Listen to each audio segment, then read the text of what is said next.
I hate it when Windows randomly turns off, automatically hide the taskbar. Why it does that.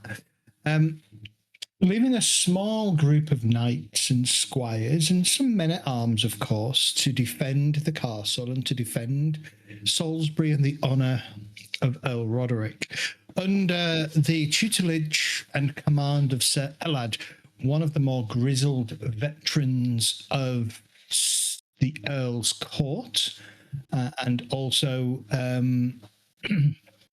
would have been, for the most part, many of your mentors as you were going through your squirehood and heading towards your knighthood.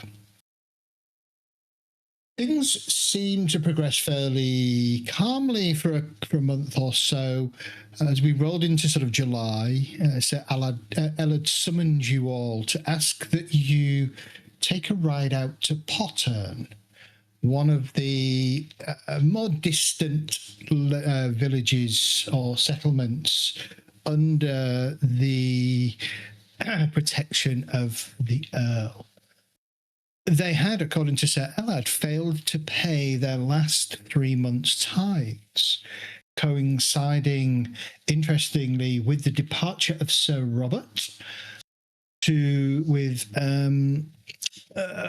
the Earl to the north.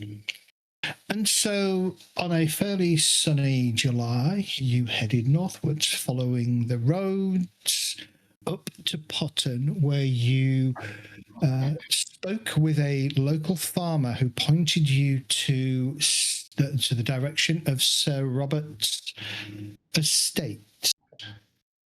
You headed up to the estate to learn that there was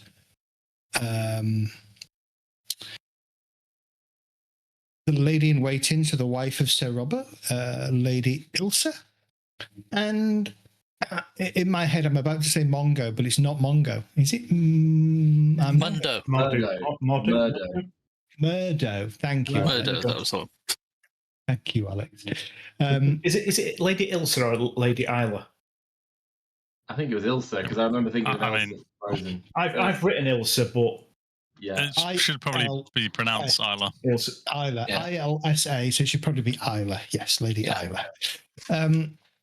Where did we leave it last session? So we left it with her arriving at the manor house door to learn, somewhat flustered, to learn that you had arrived and were demanding to understand why she had failed to send the tithe. Mm-hmm. And Sir Aldrich had asked the question of her, what is her response to the allegations laid before you? Yeah. So, let us... I feel like we should have like some kind of really weird theme tune, a bit like Benny Hill or something. Let us start. I could try saying knee to her. We could all try. Knee. Stop it! No. Lady Ilsa, Isla, Lady Isla. Let's call her. If it's IL, it is Ilsa. But I think you put Isla when you posted it in the Discord. Okay, so that's why I was asking. Let's make it ISLA. That would be Isla, wouldn't it?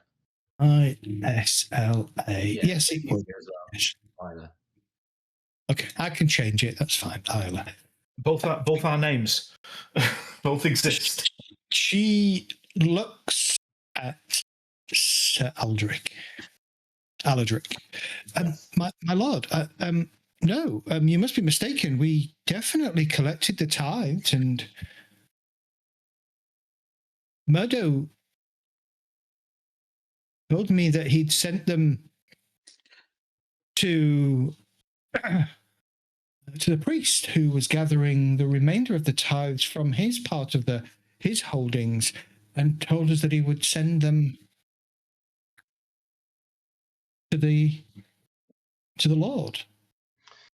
My lady, no suspicion rests on your shoulders, and I apologise if my manner was somewhat blunt. We have been on the road for a while, and we are weary. However, this Murdo, you're saying that he took my lord's tithes to a priest. Yes, yes, indeed. He gathered everything as he would want to do, and then, given that my lord husband's holdings are not all of what you see here, we normally have an arrangement with the priest who would then gather his half or his portion of the holdings and arrange for them to be sent to the Earl. So, to be clear, Murdo left his portion, your portion of the tithes, with the priest, who was then to send the complete amount to the Earl. Indeed, that is our usual arrangement. Well, I What is think the name of this the priest and Murdo should. Are they local? Yes. Where Can we is summon Murdo? them for investigation? Coming, my lord. And then you kind of hear from the back more footsteps as a middle-aged man, mutton chop kind of sideburns, thinning on the top, quite thin and rakish. Shirt, kind of clearly a size too big for him, kind of sort of woolen breeches and soft doe leather boots. As he kind of approaches, my lords, my lady, I heard you mentioning my name. What is the matter? Just on a side note, can I watch the lady and see how she reacts to his appearance? Yeah. Give me an awareness roll.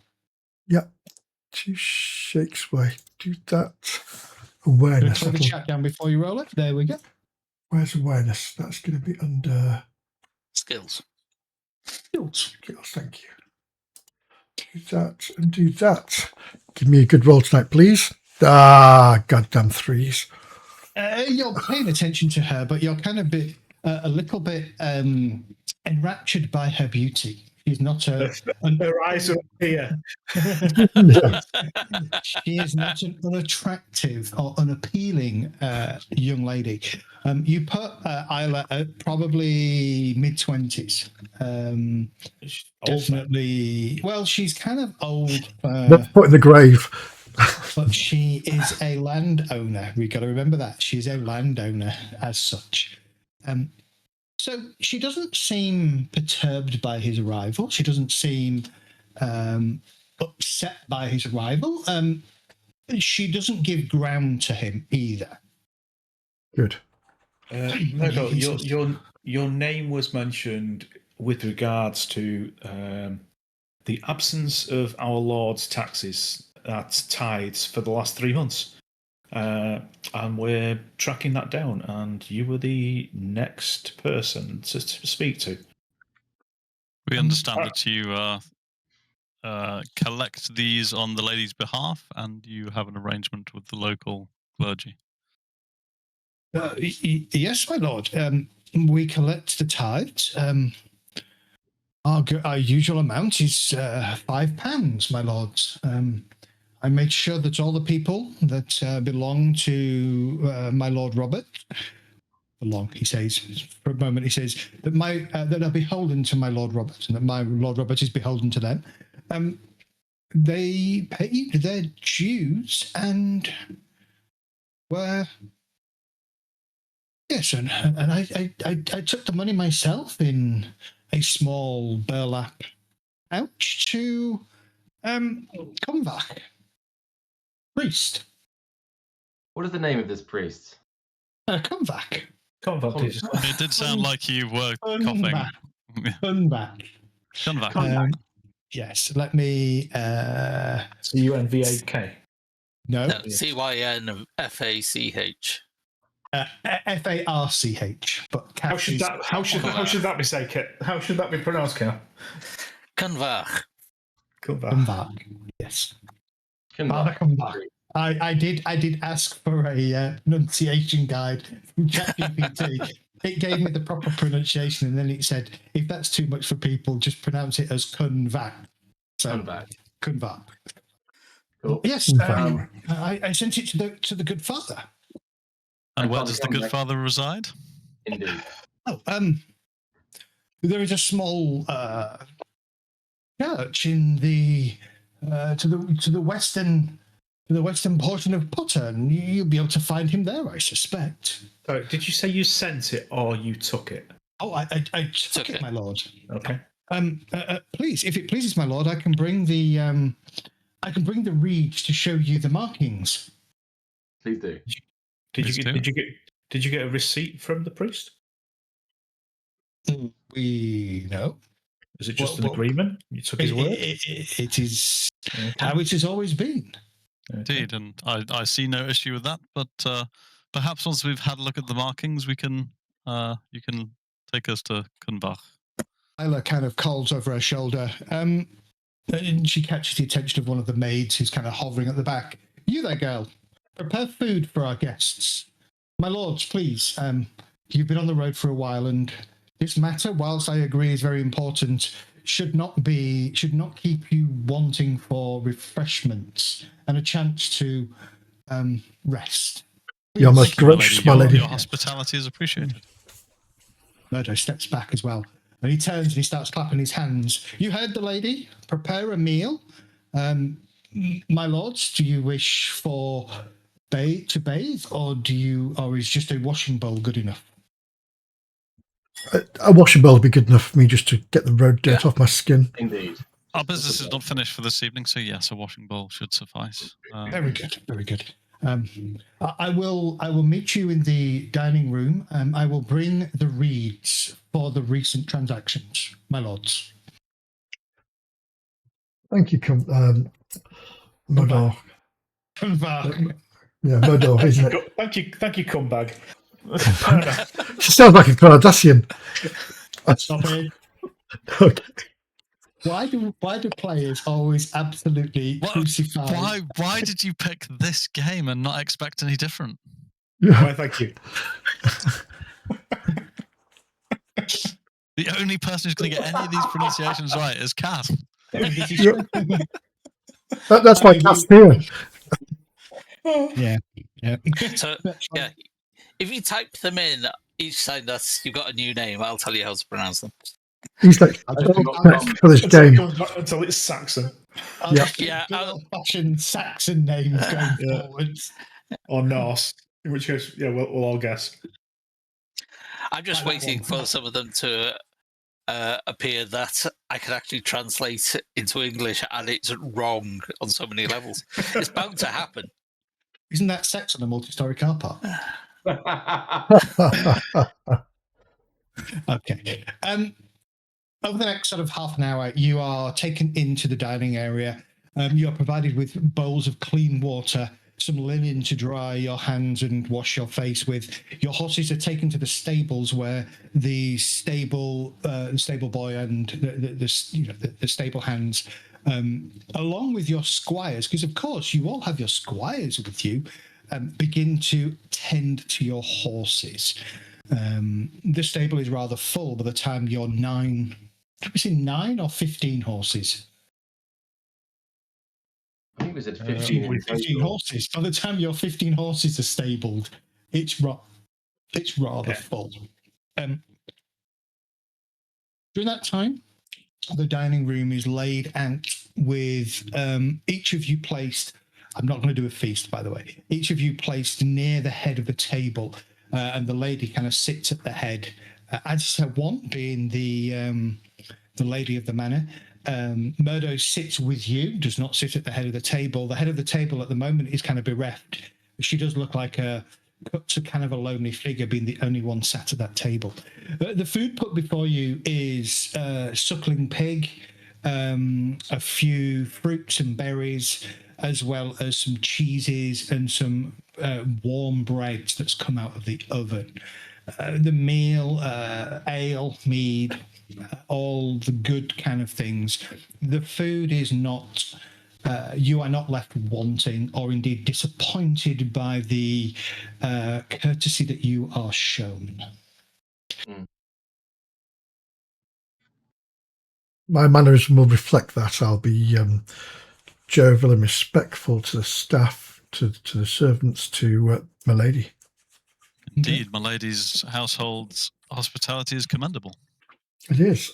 This meat you've served up is beyond anything I've had beyond the Lord's table. Oh, it's just good to hear that our meagre offerings are to your liking, my lords. Of course, whilst I do not have guest rooms for you, you are all free to sleep here this evening, should you choose. Why, thank you, my lady. You're most gracious. Thank you. Talk is small. Small talk. So for the next hour or so, you enjoy the food, you have relaxing time. There are a few guards around. There are not many. There doesn't appear to be any other knights. There are a couple of squires who are perhaps past the normal age of becoming knights. I forget what they're called. They have a specific name, don't they? Like a hedge knight. No. Yeah. Aspirant, isn't it? Knight aspirant. No, it's Not a squire. No. They do have a very specific name. Doesn't really matter for now. Is this old squires? You said it was an old squire that hasn't become a knight yet. Yes. Yeah. I mean, a lot of them are just become men at arms, don't they? I mean, they do have a particular name in the book. Huh? They do have a particular... Anyway, it's not massively relevant. It'd be good to just remind myself at some point. But yes, they often become men at arms, or they could end up becoming mercenaries. It just depends. But there's kind of like maybe 3 or 4 of those, plus maybe another half dozen men at arms kind of guarding the mansion, etc. As the meal finishes, Murdo returns and he brings a small box, and he takes the lid off and he pulls out of the box a reed, and the reed has a number of notchings and some markings on it, and he hands it to you. Now, I presume none of you have literacy. Somebody did. Is that under skills? Yes. I think Alex did. 0 literacy. I have 0. And don't think that's anything bad. Normally, you would not be literate. No, my squire writes for me. Yeah. Is yours? Your squire is well educated. If your squire is literate, that is unusual. Or my lady, whichever, my parents.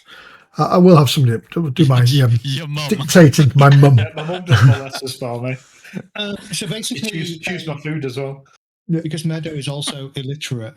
What he's done, and this is pretty common practice throughout the lands, is each tithe they would take a reed and they would notch on the reed 1 notch for each pound that they submit, and kind of an indicator of, roughly speaking, an indicator of a date. But basically what you're looking at is it ties that according to this reed that's in this box, he collected the £5 on the correct date. Mm-hmm. So is the £5 from here, or is that including... No, it's from here. From the church? It's just his holdings. Right, okay. Yeah, the whole thing was they collected the holdings here, then took it to the priest, who also collected tithes from their holdings, and then took them all together to Earl Roderick. All the coffers of Earl Roderick. Well, much seems to be in order here. Indeed, my lord. As I said, I'm perplexed. I appreciate the difficulty that this puts you in, my lord, but please understand, as far as my lady is concerned, I've fulfilled the duties that she asked me to do. And that is very good of you. Oh, we don't blame her for anything. We would ask one more duty of you, or one more boon. Well, we would ask the lady if we may impose upon her. Murdo, I would ask that you accompany us to the priest's house, to Convax's chapel. Obviously, you have a personal relationship with him. It would be unseemly, as there are some members of our band who are not of the faith, to go alone. Were a Christian man and a friend to him to accompany us to the chapel, would that we could speak to him together. Not saying suspicion falls on the good father, but we seek an answer to this puzzle. But Christian or pagan, if he's stolen anything from our Lord, then he'll hang. Yeah. That is the law of our land. Indeed. Okay, just pause 1 second. I need to do something really quickly. He's starting up a warrior priest. Yeah. Death cleric.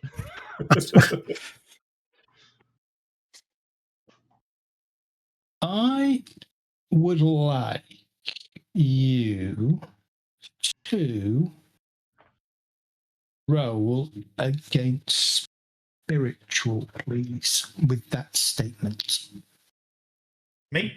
Me. Yes, you made the statement, you roll. Not my faith. Spiritual. Get him it's the not your faith.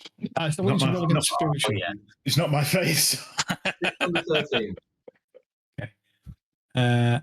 Aladric, Yes. you would know it is not your right, even as knight, to legally charge a member of the clergy with imprisonment or even impose a death sentence on the member of the clergy. What if they fell over really hardly? You do not have the jurisdiction to do that. And I know that, but when my brother-in-arms makes that comment, I'm assuming you're making that out loud. Oh, I've made it out loud. You can correct me if you want. I'm not going to correct absolutely. you. I'm not going to correct you. I'm going to stand with you. If anybody wants to correct me, correct me. I'm Sexton, not gonna absolutely correct you. will. I'm going to hope that Murdo doesn't know that, GM.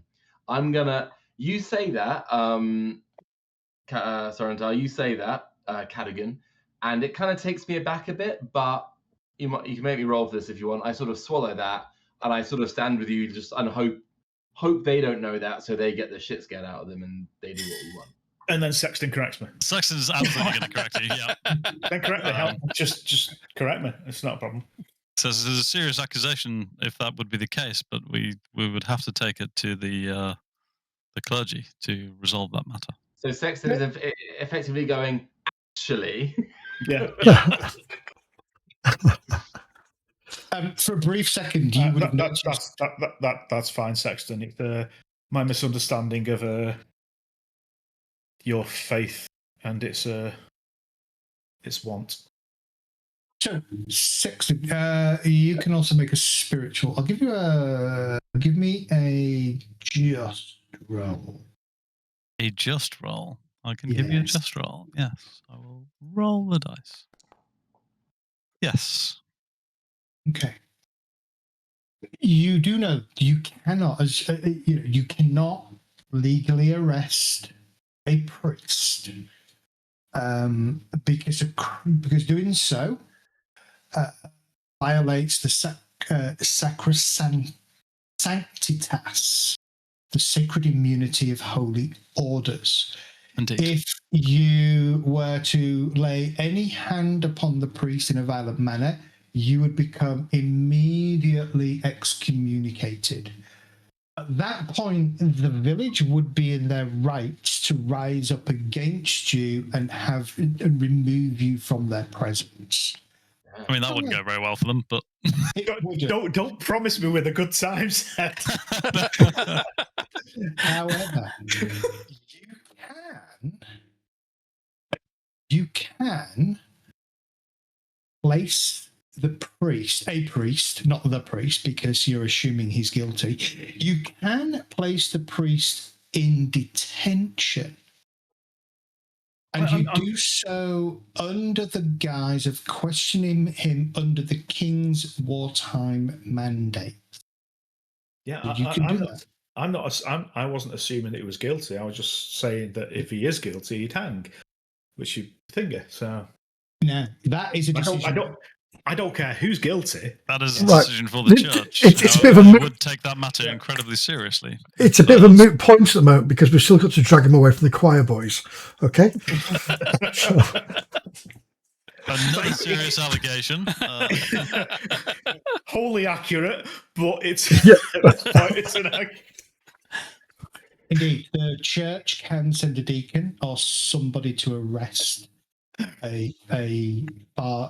somebody who has been accused. Yeah, it's like we don't know what the other part of the chain is.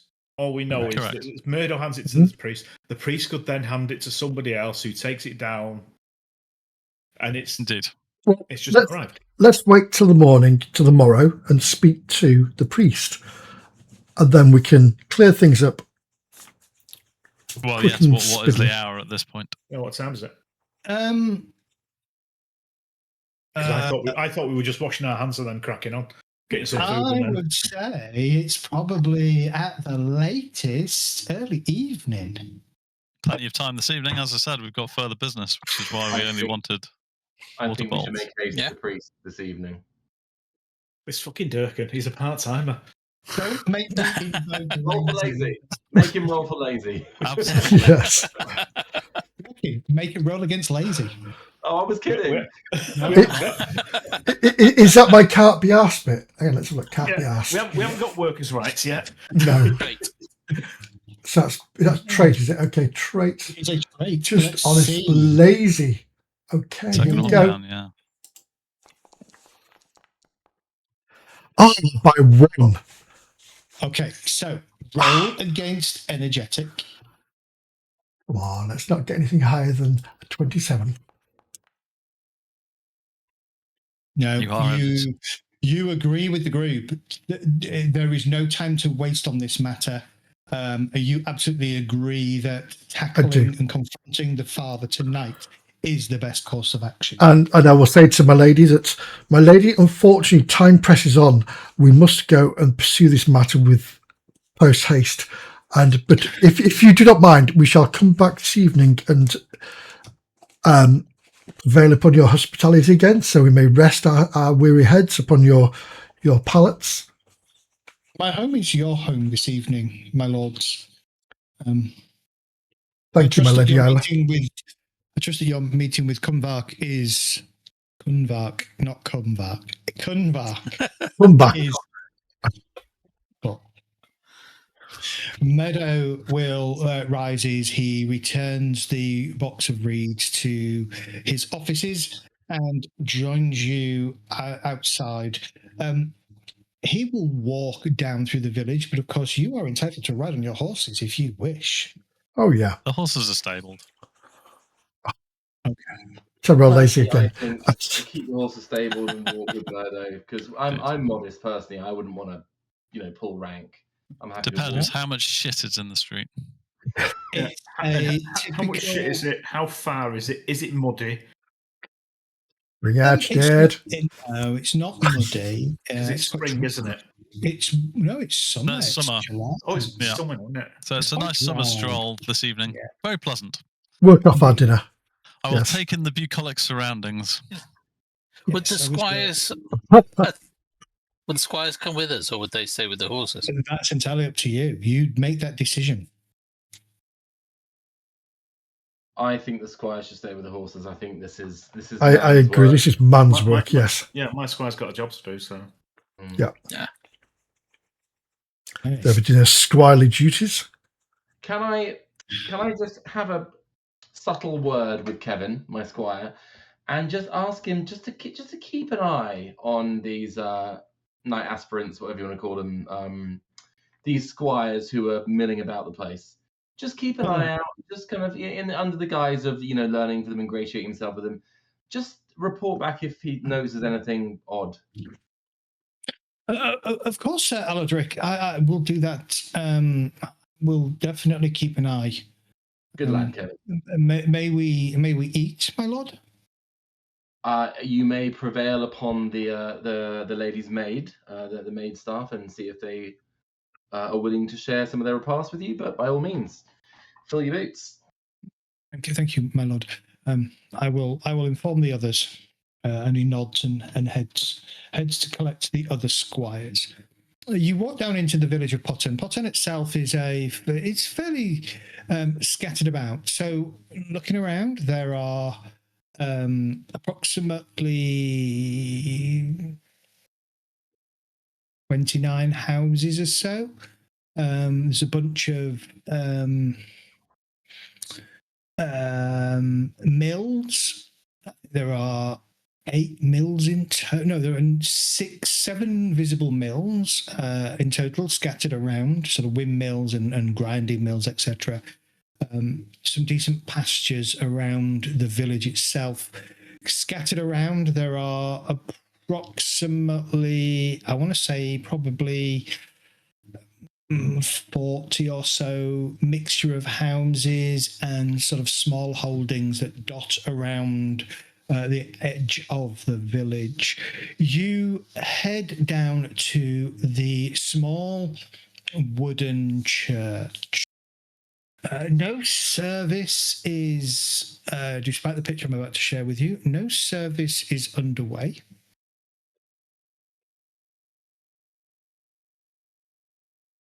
You're going to love this picture. He's the one guy running on going, there's trouble at Mill. I'm expecting Princess Bride and the wedding. My wish. Exactly. I think I've just activated the wrong map. It's going to take a while to load, I think. Hang on a second. Have I crashed Foundry? Nope. Ignore that one. That's the wrong map. That's the one I wanted. Yes, so you cannot switch scenes until finish loading. Here we go. Wow. I'm back on the main map. I am flattered. The image may or may not.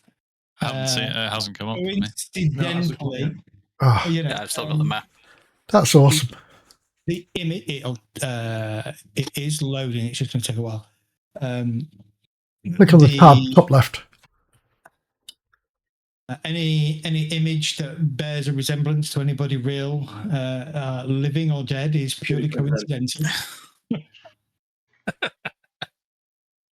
You are greeted by a rather sturdy individual, big, full beard. The general clothing of the clergy as you kind of walk up through the doors and into the church. Ah, my lords, what brings you to our small village? The Lord's coffers find themselves surprisingly empty, good father, and we come to your place of worship humbly to ask for information, if you may have it, for where these tithes are, for they have not reached my lord's castle on the rock. Sexton kind of moves past, giving a slightly terse kind of look to his other colleagues and makes his obeisances before the cross, before standing back up and returning to the conversation. I will begrudgingly do the same thing, realizing my error. I'll be like, oh, fuck. And I'll go and, do the usual thing. To be fair, as I stepped through the threshold, I would have gone to one knee and done my markings and my wallet, watch, whichever. Yeah. Testicles, wallet and watch. That's the one, yes. And then stand up and bow to the priest. Well, you don't need to bow to the priest. Oh, I do. It's one of those things I bow to everybody. If you bow to everybody, that's fine. You are kind of showing deference to people that you don't necessarily need to show that level of deference to, but if that's what you wish to do. Well, a bow's a nod, really, isn't it? Oh, my lords, the tithe you speak of, what of it? Well, where is it?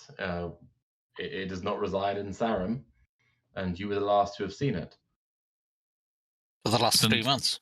3 months since our good Lord has seen your tithe. Get your tithes out for the lads. It figures that anybody who can tie a knot could be a millionaire in this place. Tell me, Sir Knight, and he kind of looks at Sexton. When the pagan hordes swarm over Salisbury Plain next month, will a chest of the Earl's coins rise up and swing a sword? Will a tax ledger block a Saxon spear? No! Silver is dross. But, my lord, silver buys steel. Steel keeps the flock alive. Yes, we know. We wield it on your behalf. Where is the tithe? I have 6 mills grinding night and day to feed 107 families. If I hand you that chest today, I am handing our women and children over to the slaughter tomorrow. I will give Earl Roderick his accounting when he provides shields to protect the land that grew it. What say you, Sir Knight? Which women and children are these? The priest, all I'm going to say is, we are here now. We are sworn to by our Lord to defend these lands, and we will defend them to our last, as you well know. It is our duty and our honour to do such. And by your statement, you bring our honour into disrepute. We're here to protect all the people, not just those we choose, but those who are under our protection. Good father, authority is not given to you to deny the return of the tithes. You cannot take it upon yourself to raise the bands. That is our Lord's duty, and it is your duty, not as a man of the cloth, but your duty to the more terrestrial matters, as a denizen of Pottern and a member of this community, to show obeisance to your Lord, and by extension to us. Now, I think you're mistaken, Sir Knight. I owe my soul to God, my skin to Britain. Indeed you do, and your tithe to our Lord. Indeed. The tithe is not yours. You are given Holy Sacrament or whatever to be a liaison between these good people and their Lord. You are supposed to have the tithe over without any dispute of where it goes and what it does. That's down to our Lord to decide, not you. You are not the Lord of these lands. You are a priest, admittedly a follower of the Almighty God, but you are a priest here. You're not a bishop. You're not a whatever the other things are, a pope. You are just literally a priest here to guide these people in their faith, not to decide where the money goes, who gets what and who doesn't get what. That's not your remit. Your remit is to hand over the money that the good lady has given you to her Lord. And therefore he walked up to you, and he's not a small man. He's probably close to 6 feet and maybe sort of 110 kilos. He's a pretty big, all right, maybe not muscular like you guys, but he's not, he's an imposing figure. His voice is also incredibly loud, and he kind of looks at you. Boy, do you think your shining armor frightens me? I have buried 2 kings, survived 3 plagues, baptized half the men of Pottern who work these mills. You come demanding the tithe, yet you bring nothing to protect these people. If you want the Pottern silver, ride up to the Devises Ridge, the old Roman watchtower. You face the men that I hired to defend my people, my flock.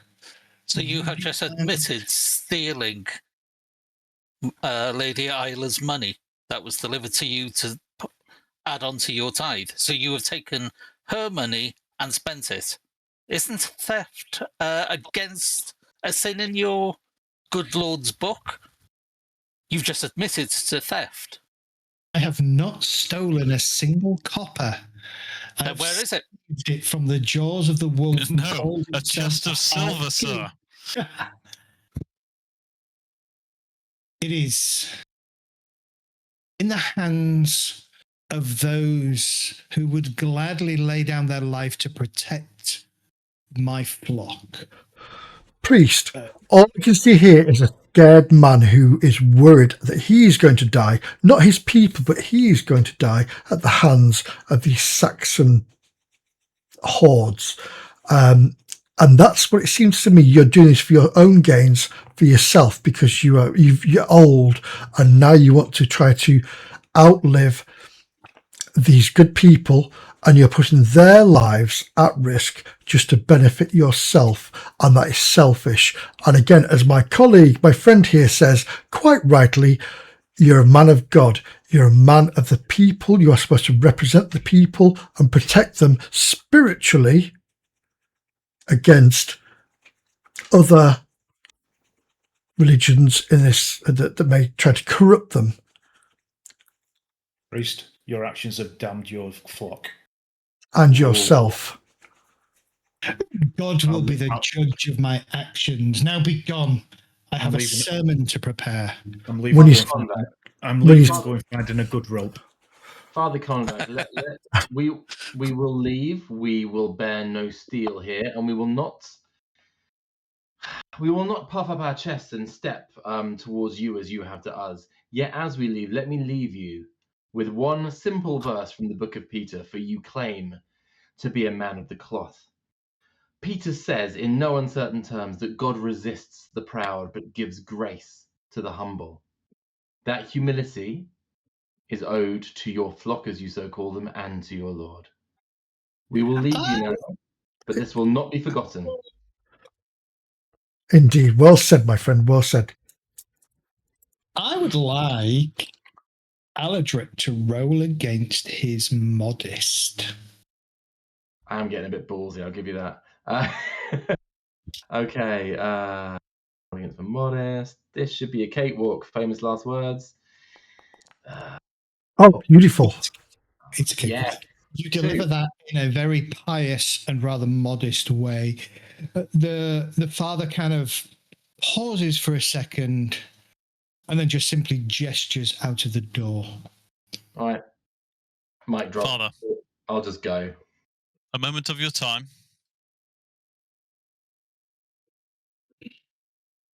As you wish, Sir Knight. I will happily walk slightly to the side and say, look, I am not blind to the suffering that the Saxons cause. I have faced them on many occasions, and they have raided my father's land for many years. Please, recover this tithe, then allow us to defend you, as is our duty. That would be right in the world, and that would be right before our Lord. They're brave. They're wonderful words from Saxton to Saxon. Saxon, yes, I am a defender of the faith. Yeah.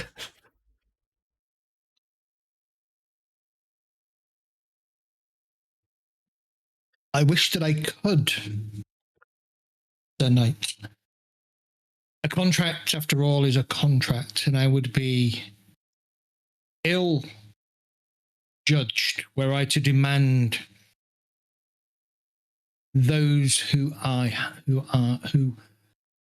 taken the tithe to protect us. Why did you not raise this with Lord Robert? Why did you not call for men at arms? The Lord has been gone for 3 months, Sir Knight. We are but a day's travel from your door. And you Have you already broken contract with? Have you already broken contract with your Earl Roderick, who's relying on these tithes to feed and provision his armies to protect you? As you said, he's been gone 3 months. So if you have withheld 3 months' worth, you instantly went to hire somebody else. There was no delay involved. I don't know how they're joining in this conversation, but oh, you went in on your own. Sorry. Yeah. Sorry.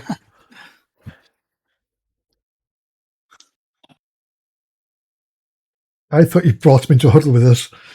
Lady Ailsa had mentioned in passing that several of her knights had spotted Saxons on the borders 2 months ago. We could not wait. I chose, of my own volition, to hire some mercenaries who, for the coin, of course, would protect our people here. Then what does it suggest? Perhaps it was wrong of me to do so. I was thinking more of the flock than of the Earl's inconvenience. No, Mehdi, he's not a wanker. He has been flock though. Yeah, he was protecting his own arse, as I'm going to say. Perhaps you could meet with the mercenaries and plead your case. It's not my case I would be pleading, it is yours, and sadly your flocks. You know that this puts them in jeopardy as well. My lord will not be happy. He will be well within his rights to demand the tithe again, and whilst your town is prosperous, I do not think they could fully pay again without struggling through winter. Although that crossover there is probably worth 5 gold. I do not believe we would see the winter through. You will now.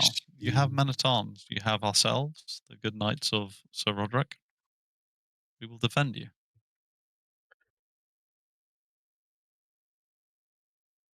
He looks at you, pauses,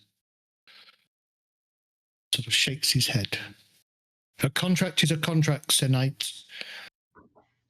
I suggest you broach the subject with Kynan the Scarred, the leader of the band that I hired. Sorry, Kynan the Scarred. Kynan, C-Y-N-A-N. Come on, Kath. How do I say that? Let me price this out. C-Y-N-A-N. Scarred. It might not be a Welsh name. Cynan the Scarred. Kynan Destroyer. Kynan the Scarred. Cynan, he will call him Cynan. He can be found at the old Roman fort at the ridge to the north. Then we will go and speak with them, but all I would say is that whilst I do not doubt your intention, I fear you may have questions to answer, not from ourselves, but from your peers. Mordo is with us, isn't he? Then I will answer them. Very well. Go with God. And may God have mercy on your soul. May the blessings of Jesus Christ be upon you, knight. My thanks. Right, I will wander back to the group, and I will relay the name of what was it? Am I back at the keep you were probably all outside waiting for. Oh, I didn't stop. You walked all the way back to the house. I walked back. I bollocks this. I'm off. Right. So can I just ask, was Mordo there to witness all this? Yes, he would have been, because he came with you. Good. Mordo, did you hear what the priest said there? If you don't mind me saying so, my lord, I think the whole bloody town, the whole bloody village heard him. Good. So we are of no misunderstanding of what just happened, that your priest has taken your tithes and seen it upon himself to employ his own army with the money that you... Well, I'm just trying to put a point across that. He's broken contract with his lady who trusted him to bring the tithes to the Earl. And now he's complaining about breaking contract with mercenaries. I understand, and I am as dubious as you are. However, that's a matter for it's the lady. Mercenaries, though. Mercenaries fight for money. If the battle gets hard, they'll be the first to turn tail and run because there's no profit in death. Whereas you and I, my friend, will fight valiantly to save these people to our last dying breath. You and I know this. We live that life, and we pledge ourselves to that duty. There is much to resolve here, but at least we have a step forward. We have confirmation of a suspicion, yes. And perhaps knowledge of Saxons raiding around these lands. Two things we need to deal with at this time. To be fair, if Saxons were spotted 3 months ago or 2 months ago and nobody's come by now, then I think it's a moot point because a Saxon army would not be out there doing nothing for. We've heard of no other village being sacked. Agreed. So it's. I think a farmer's probably seen a wandering traveller and made the jump to conclusion that it was a Saxon scout or army moving forward. I do not dispute this point, and I have suspicions about these mercenaries may well have been the Saxons that have been spotted. Yes, I think we're both barking up the same tree. So yes, Something I would be keen to investigate. I'm sure our Lord would not want these kind of activities on his lands, and certainly does not cannot allow the disruption to his tithes. I think we go back to Our Lady and we send a message back to our Lord at the keep and keep them appraised of the situation. Well, the fort is, what was it, a couple of miles down the road? Yeah, do you not think we should personally ride back and deliver the news to Sir Alad in person? Well, and maybe bring, well, if we did, maybe send Mordo with them as well. Well, when you catch up with me. Yeah. Yeah, well, I'm assuming we're walking back up and yeah, you all catch up. As I go through the centre of town, is there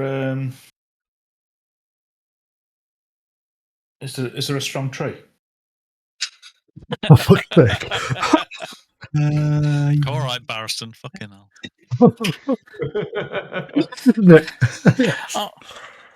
Yes, there would be. There would certainly be a tree around. Maybe not directly. A tree or a gallows. It's on Gibbet Hill. There wouldn't specifically. There would be a stock probably outside. There'd probably square areas. In the town square area. There wouldn't be a gallows, and you would have to probably go to the edge of Potton to find a stout tree. Okay. I was trying to figure out, apart from Brian Blessed, is that young Anakin? I don't know. So I kept looking, going. It's Anakin. Yeah, it does. It's the fact it's still a priest. Like, please don't touch me again. Yeah. Yeah, I don't know. It could be young Anakin. It's not meant to be. I didn't ask it to create. I did ask for a priest based on Brian Blessed, but you know, like I said, coincidental. You know. So you mean Brian literally blessed? Yeah. Yes. Yeah. It's good though, isn't it? It's very clever. I like it. Yes. I thought that it was kind of like one of those very over the top, loud, kind of confident kind of priests. Yeah. Used to dealing with upstart knights. Puts God above everything else. As well, he should. It's somebody that hasn't been slapped in the face. That's what it is. Yeah, that's what it is. 100%. Mm-hmm. Indeed. That's if he was going to step up to me, I was just going to look down and give him a little pat on the head. Yeah, that's right. There. Sit down. Yeah. Okay, you head back to the manor house. I will hook up with Kevin and ask him. Under the guise of just. He was going to say, I thought he was going to say, I'll hook up. I'll get together with him. Okay. That's not Tonight it's something cold. Morning, Strasbourg. No, I will. What was just the position, sir? Just for clarity, sorry, is the old Roman fort at Devizes? Yes. Is that what it is? Okay, so it's that is the location. I will ask Kevin whether he's seen anything out of place from the local knights, aspirants, squires, whatever you want to call them.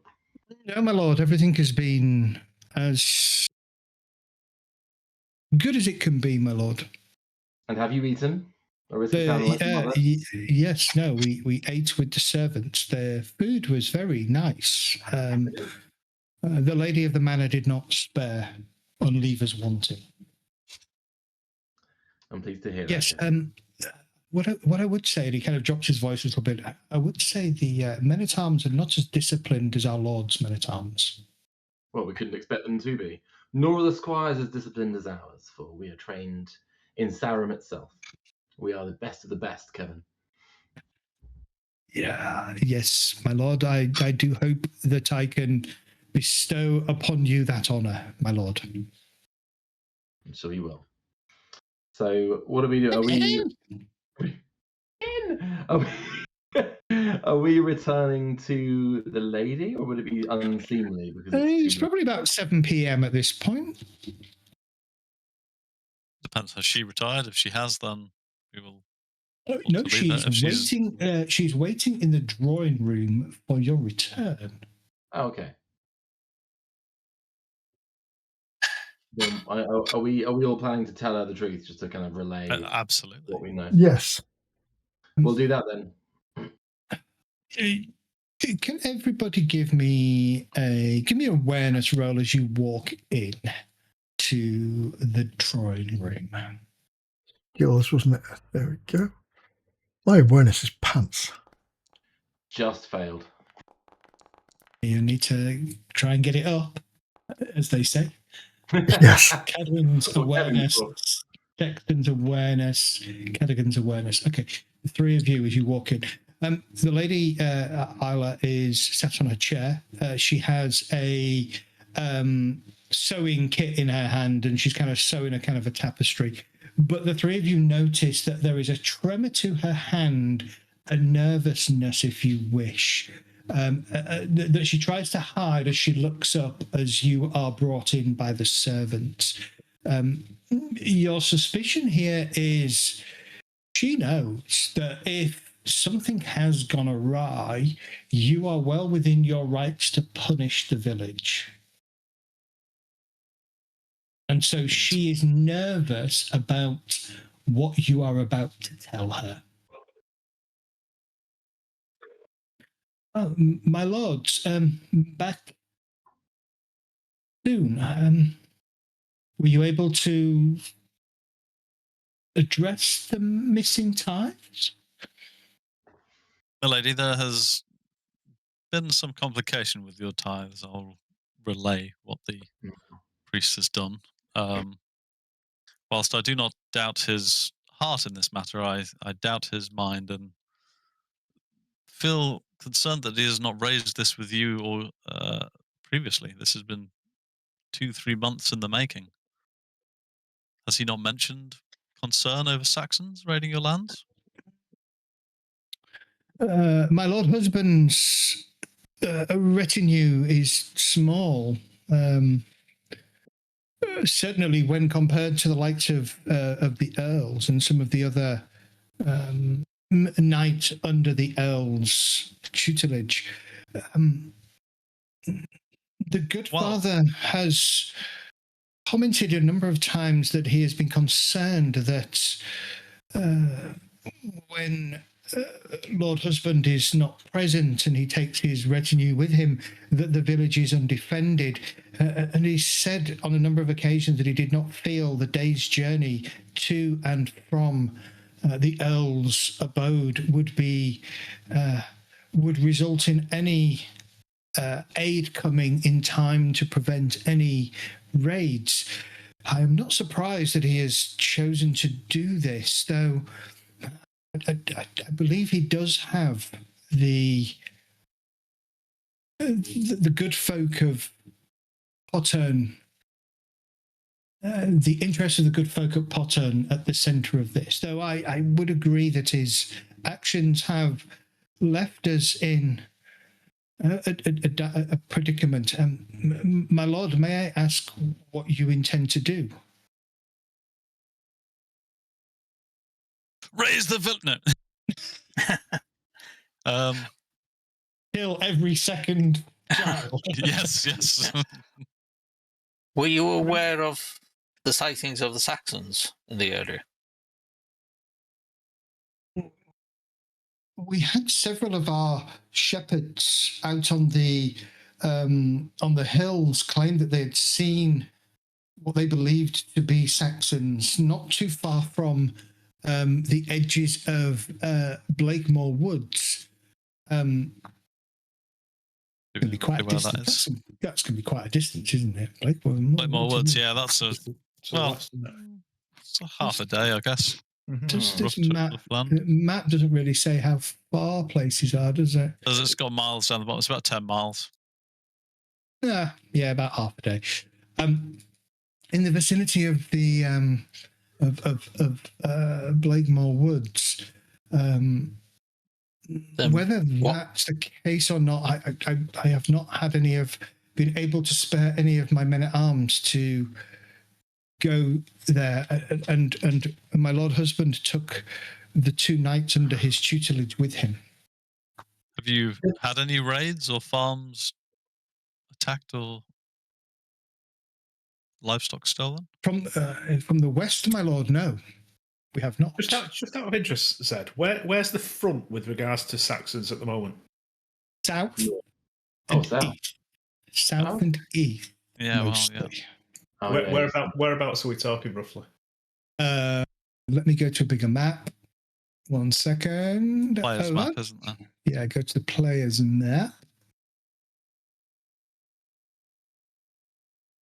So a lot of so can I scribble on here for a second? So most of this area Dover, here, Sussex, Kent. That's all Kent. That's all Saxon, and this part's Saxon as well. So it'd be Wessex. It would be so fecking miles away. We're talking about around Winchester, basically. Miles away in the sense of the front itself is there. Yes, there are raiders that wend their way north. Yeah, small bands could. Yeah, but they've still got to come through other areas, haven't they? Yes. Other big, Warminster. They'll be spotted if they go further west. They'll be spotted by people in Bath. A small band of 10 to 20 men, however, easily would slip through. Potentially. They could just be like you say. My first thought was it was the mercenaries that were dressed up and put a fucking horn, carried an axe instead of a sword. You know what I mean? Well, I'm not going to explain my suspicions to the lady, but I've already shared it with Durkin. That I think perhaps these mercenaries are playing a game, making good money for no danger. But shouldn't word have been sent through to Sarum once exactly was made? So she is partly to blame for not actually passing on the word, and the priest is now having to. It all depends. It's a sighting of what a shepherd thinks is a Saxon is. You know what I mean? Could just be a bandit or anything. Do they know what a Saxon looks like? Yeah. Nah. No, it's a man. Possibly a man in armor with a beard, maybe. That armor might be slightly different, but yes, from a distance, it probably looks like a man in a hauberk. Who they don't know and don't recognise any heraldry. Yeah. They probably think the Saxons look like demons and they wear animal skins and that whole. In which case, if that's what they've seen, we're in big trouble. Demons do exist. Indeed. My lady Isla, your husband has a duty to ride, albeit a short distance, to Sarum, and inform the castle, inform the liege lord of any threats. We would have ridden out on your behalf. Bands would have been raised. Men at arms would be here sent from Sarum. Failing that, the priest has raised effectively an illegal mercenary band with stolen money. Stolen from the Earl himself. Now, Blame, I can see your stress, Lady Isla. Blame does not rest directly with you. However, this town.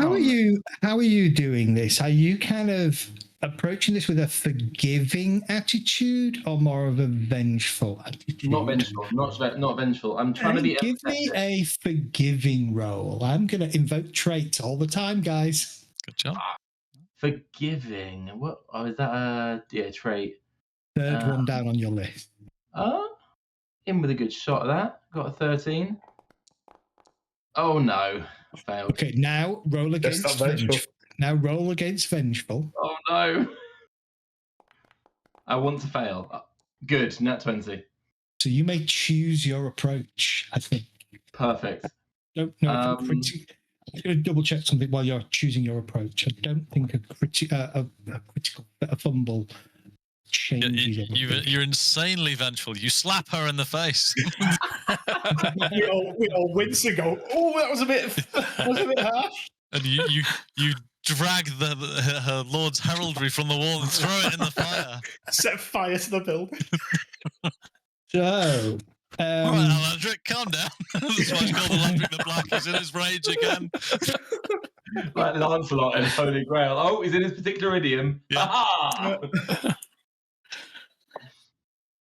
So, no. Yeah, so no, there is no penalty for critically fumbling or critically succeeding on the roll, because it's a decision roll to help guide how you're actually responding.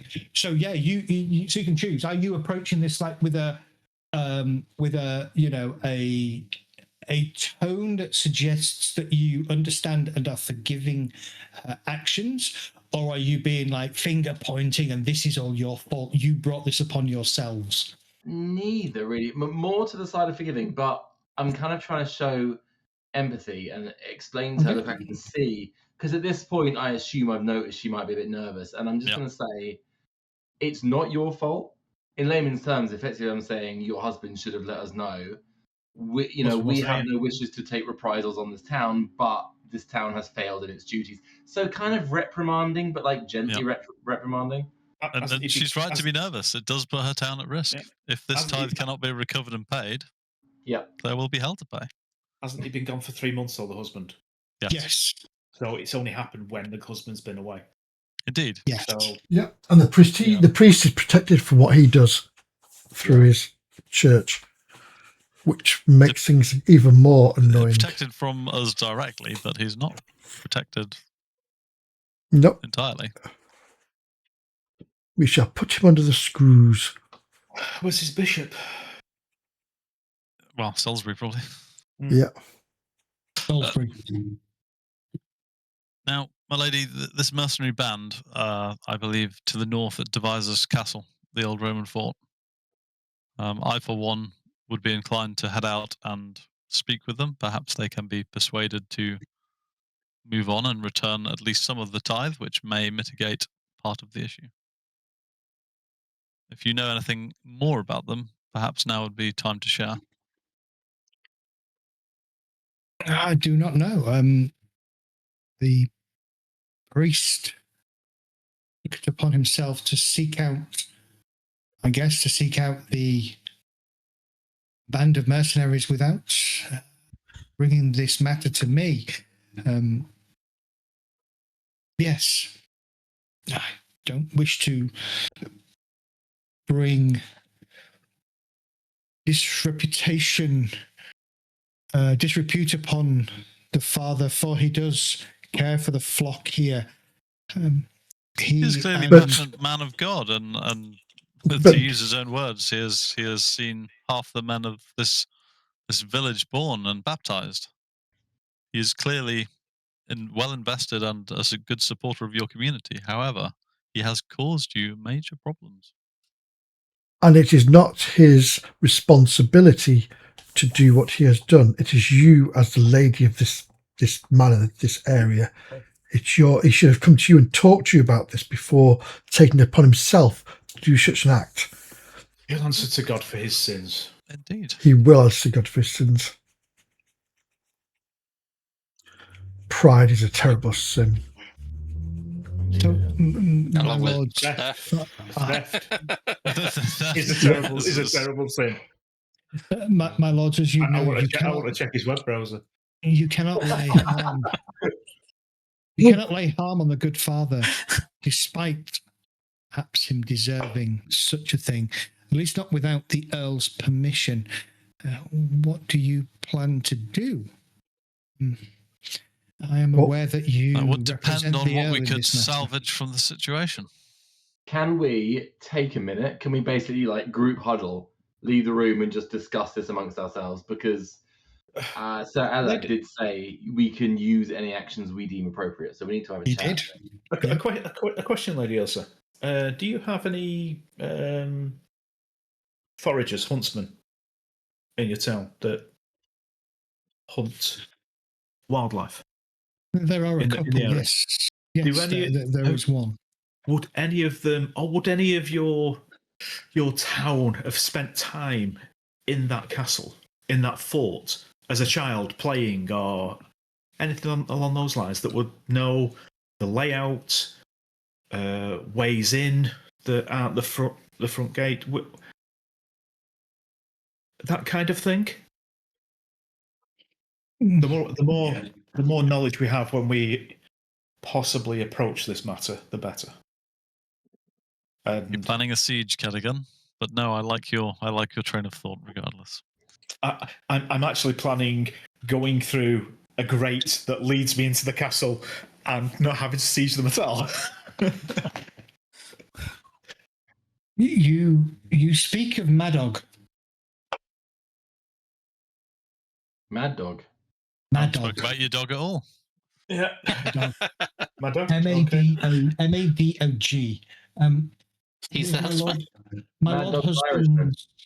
No, he is native Bretonian Wiltshireman. It was a bad guy.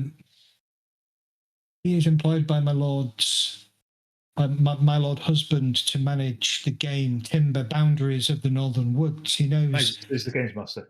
Okay. Yes, he knows every deer path, every trail, every ditch leading up to the Wild Ridge. Thank you. Maybe we could speak to him in the morning.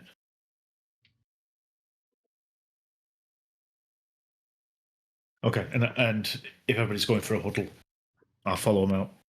Yep. Indeed. Yeah, we need to. Excuse me for a moment, lady. So we're just going to converse. On that note, I think we're going to take a quick 10-minute break because I need to take a quick break. Got it. And we'll be back at 1:45. Yep. Awesome. Okay. In a bit.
There we go. Right. Let me resume Archivist. Archivist is now recording. Unmute the stream, and we are back. We're good. So, you have laid out your case and the situation to Lady Isla. She is still a little tense, but not quite as nervous as she was. She's still kind of a little unsure as to whether or not you would see fit in the Earl's name to bring, which would be well within your right, punishment to her village. Well, as I said, that was yet to be seen, depending on what we can salvage from this situation. We're huddling, aren't we? So we've stepped out. Yeah, we're huddling. Yeah.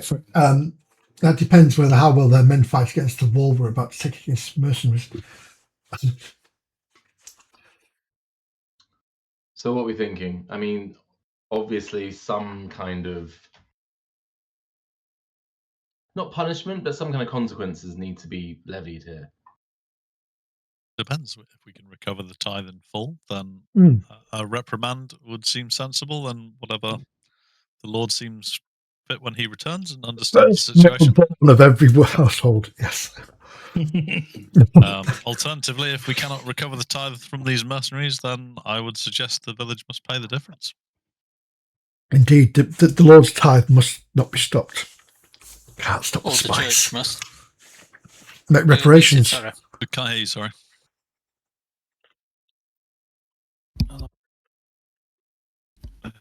There we go.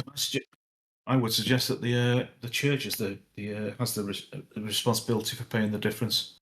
Yeah, that's what I was saying. I think my Lord Codigan provides a grin to that.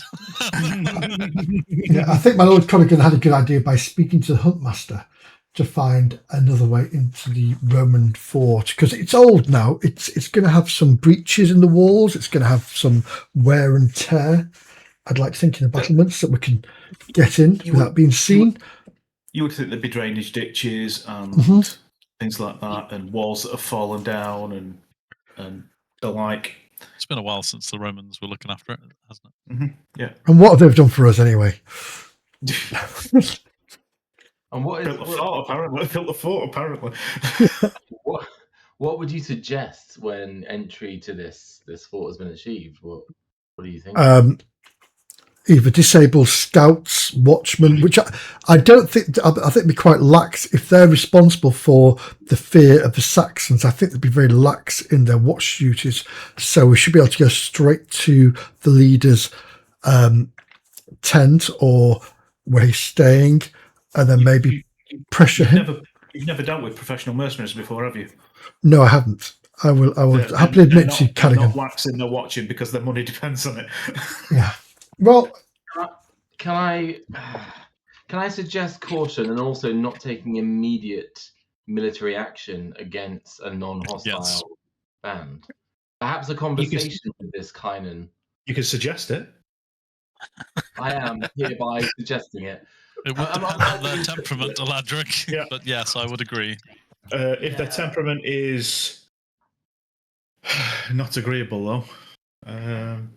The problem there is we then give our advantage. We would give our advantage away of our surprise of being able to get into the fort if we make them aware of where we are and who we are. But we would sacrifice honor, Durkin. We must speak to these men honorably. How common are mercenaries to find? Generally, it's like pretty the common. priest. So the priests would find it easy to find a mercenary band than they would if you think lots of disillusioned serfs who've broken away from their lord's lands to take themselves to make their own way. So you will know that occasionally squires who become knights that don't become vassaled to a lord become mercenaries. And so mercenary knights are a thing, and mercenary men-at-arms are also a thing as well. Mercenaries are not uncommon. But they'd be easy. Was the phrase you were looking for about squires, was it bachelor? Would have been, I don't know. Because his Bachelor at Arms, I think, is something that squires could go on to. Takes 3 years education to get that. Yeah, bachelor's, yeah. Minimum. If you do a sandwich course, it can take long. The thing I'm getting at is it seems very convenient for him to find a mercenary group so easily when a day away is the official guard that they should have actually contacted. Exactly. It's weird. As I said, I've got a feeling, well, perhaps these mercenaries are playing a ruse and they may well be the Saxons that are preying on these local areas as well. Wouldn't take much effort to dress up slightly differently and occasionally harangue our be villagers seen at the odd village, and then another reason to speak to them. We can discern their accent. We can discern their mannerisms. Well, their name isn't Saxon, but but to be a fake name. they may well not be Saxons. They may just be men-at-arms that have decided they can create their own work. much as deceitful and chase off non-existent Saxons. Much I think is duplicitous and deceitful, but yes, you are right.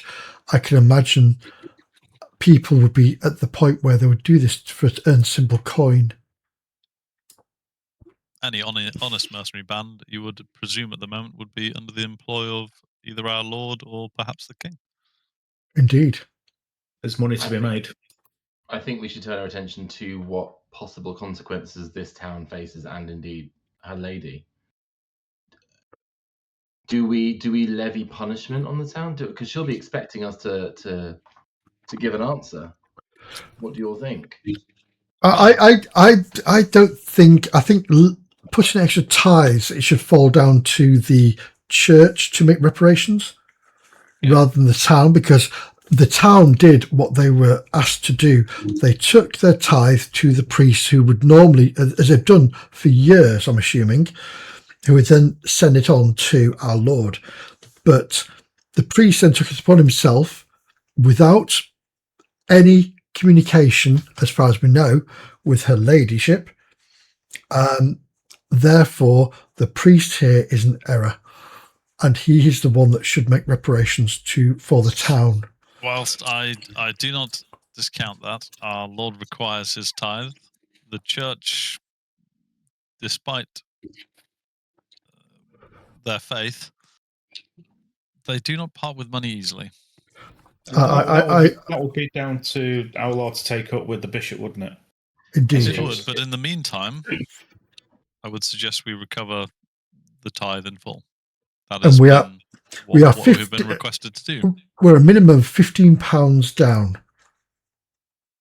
It's £5 per month, isn't it? Yes, that's true. Yeah. We speak to this Kynan then.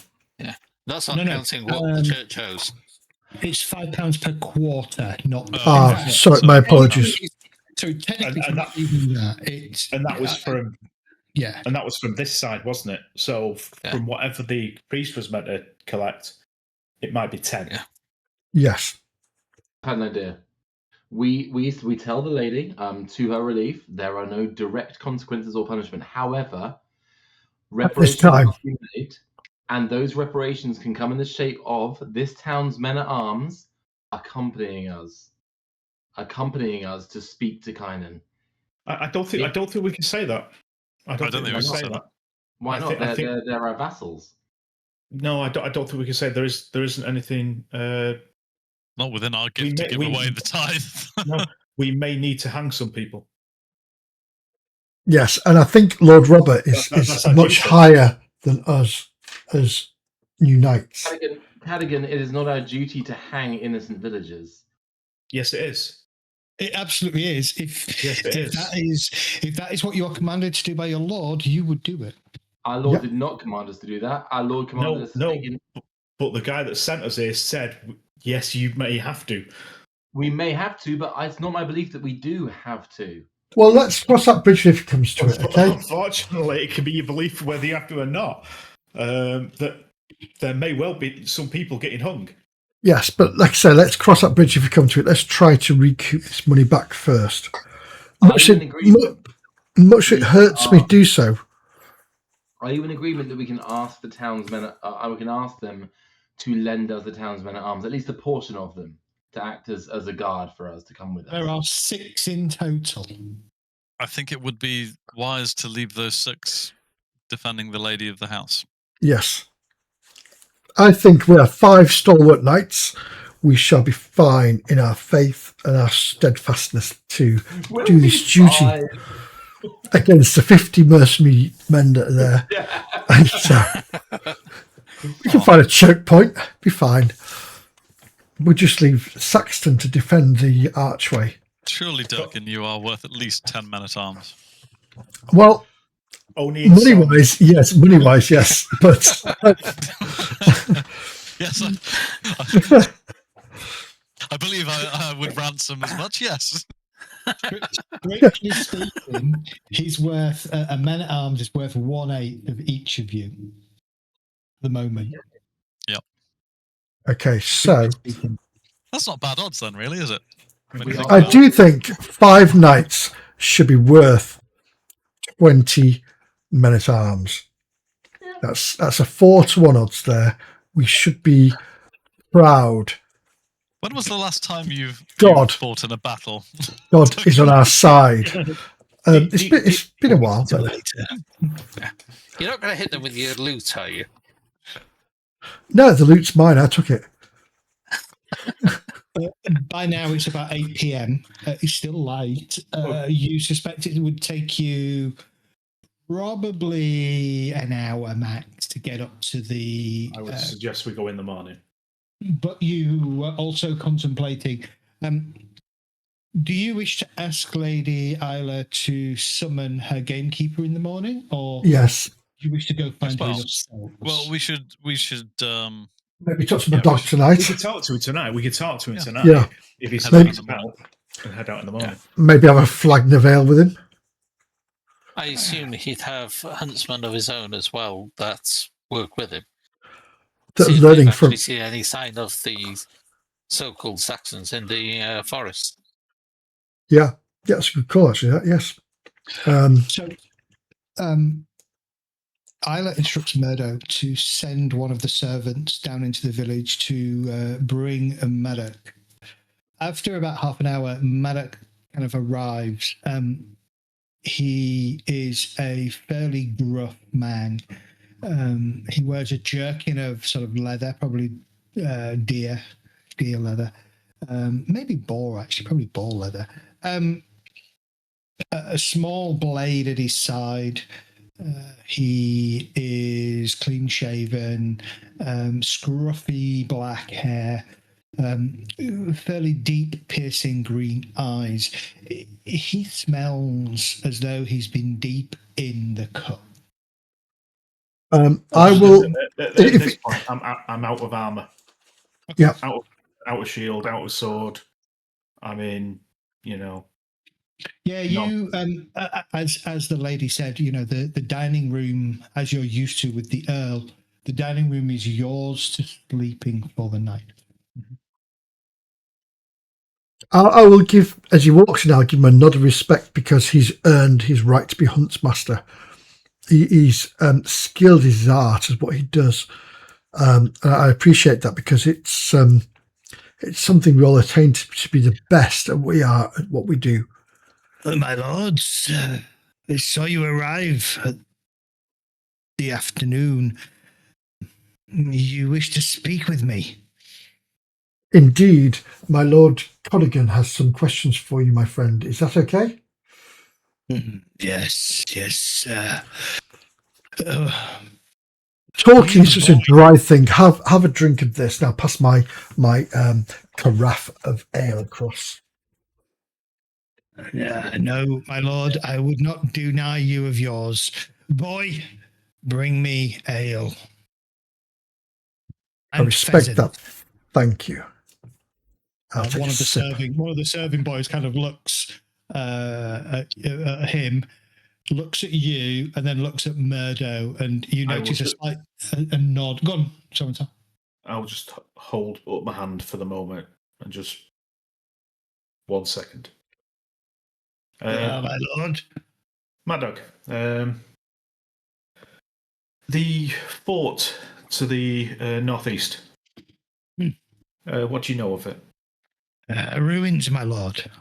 Old Roman ruins. A watchtower along the ridge. Good view of the lands to the north and to the south, my lord. Were you to try and approach it without being seen, how would you do so? Do you know of any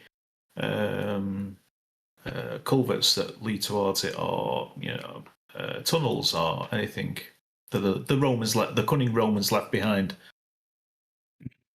Yes, my lord. There are several gullies, and I wouldn't call them valleys, but ravines that if one were to not ride a horse, my lord, but be low upon their feet, you could approach, for the most part, unseen.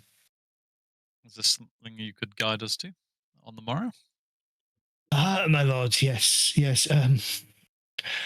My lord. Perhaps a little water? No. You see, my lord, the ruins, my lord, they are not a place that we tread lightly, my lord. Why not? That's not more.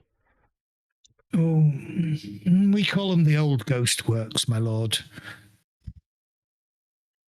For which reason? Lights, my lord, at the night. We see lights. Yet on daybreak, none are present. We keep a wide berth. We keep a wide breast of the place. Could these not be simple torches? Campfires from mercenary company?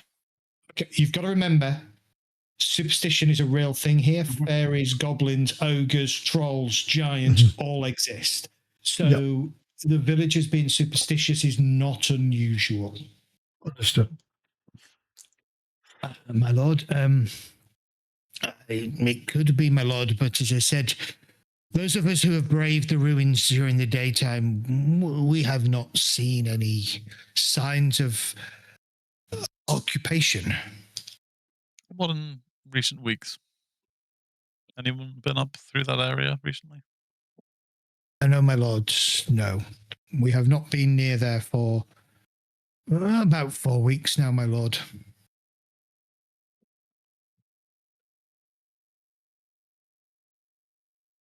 Weeks or months? Weeks, my lord. I could definitely take you there, my lord, though. We wouldn't expect you to come in, don't worry. My lord, that is good. I'm a hunter of animals, my lord, not a hunter of man. Have you seen any signs of mercenary companies in the area within the last 3 months, then? Comings and goings, my lord. Comings and goings. Anywhere in particular where they'd potentially make camp? They can be found anywhere, my lords. They camp where they can. They're usually out of the view of and the boundaries of a settlement, especially one under the protection of such a noble knight as my lady's husband. So, yes, it is not unusual to see small roving bands of mercenaries. How did they get to say more like bandits and mercenaries? Sir Robert keeps banditry at bay. He is very direct and blunt in his punishments for those who commit crimes. As it should be, exactly, as it should Indeed, be. my lord, indeed. So would an honest mercenary company feel the need to hide and be out of sight of a noble town like yours? Well, they are guarding Pottern against Saxon incursions, and that is a good lookout location. Does have a good lookout location. Where I would choose that fort myself. Indeed. Are you saying that out loud? Me? Yeah, absolutely. I'm basically answering Durkin's question. So Saxon is just like, yeah, you would. Well, my question here, my friend. Sorry, my question here, my friend, is that they are hired by this town to protect this town. So why hide themselves from this town? Well, they're hired mercenaries and villagers they're hired do by not the mix priest. well. They're hired by the priest also. They're not hired by the village. If they were in the village, maybe the lady would be asking questions. The headmaster says that they haven't been up in the tower yet. They were hired 3 months ago, and the priest thinks that they're up in the tower. Yes. So one of them is lying.